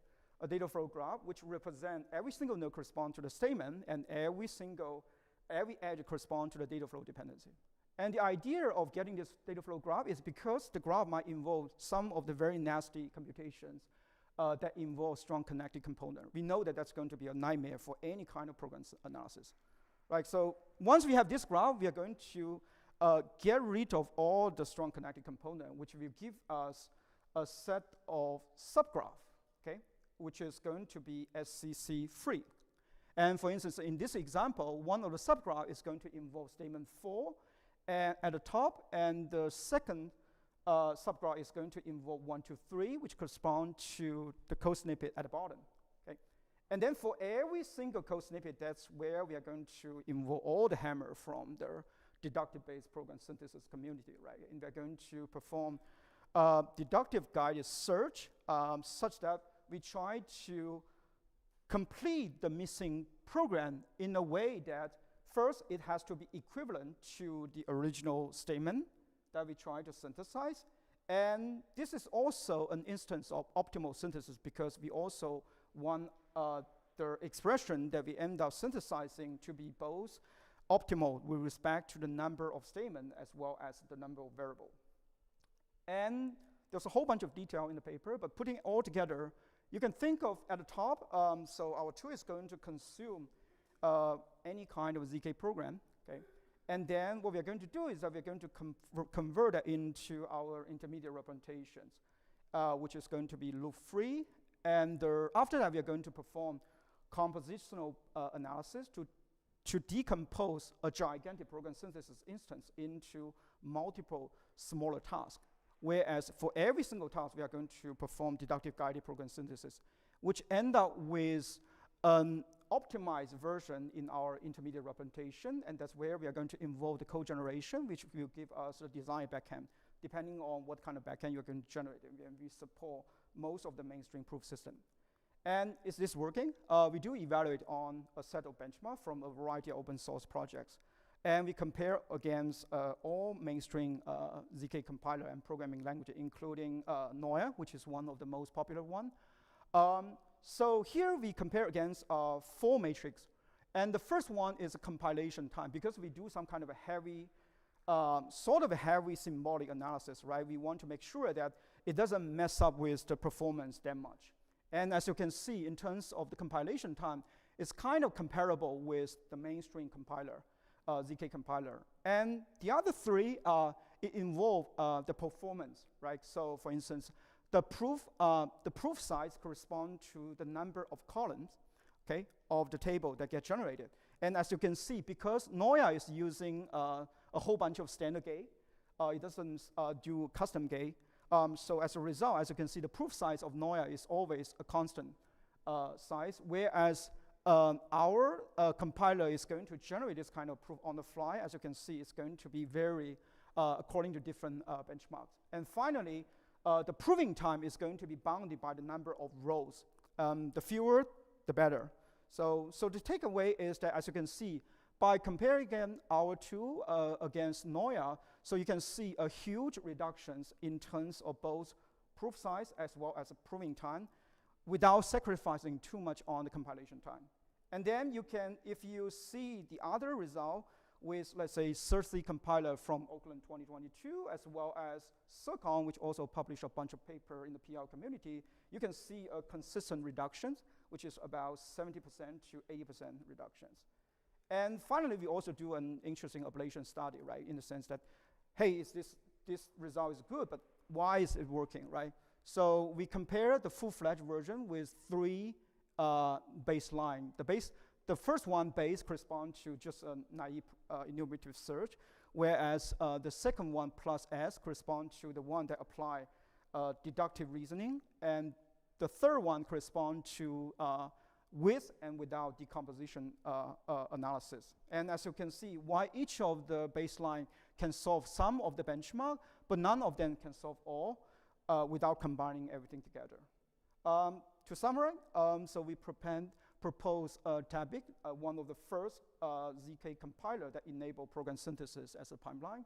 And then the result, we show that we significantly outperform mainstream ZK compiler with an average of 70% reductions. And all the result and data and code base are publicly available. Feel free to try it out. And thank you. Thank you. Happy to answer any questions. Can take it to the break because we're a bit running out of time. So if someone got one quick question, if not, we can take it for coffee, with the coffee. Okay, so do you want to ask one question or no? Okay, thank you.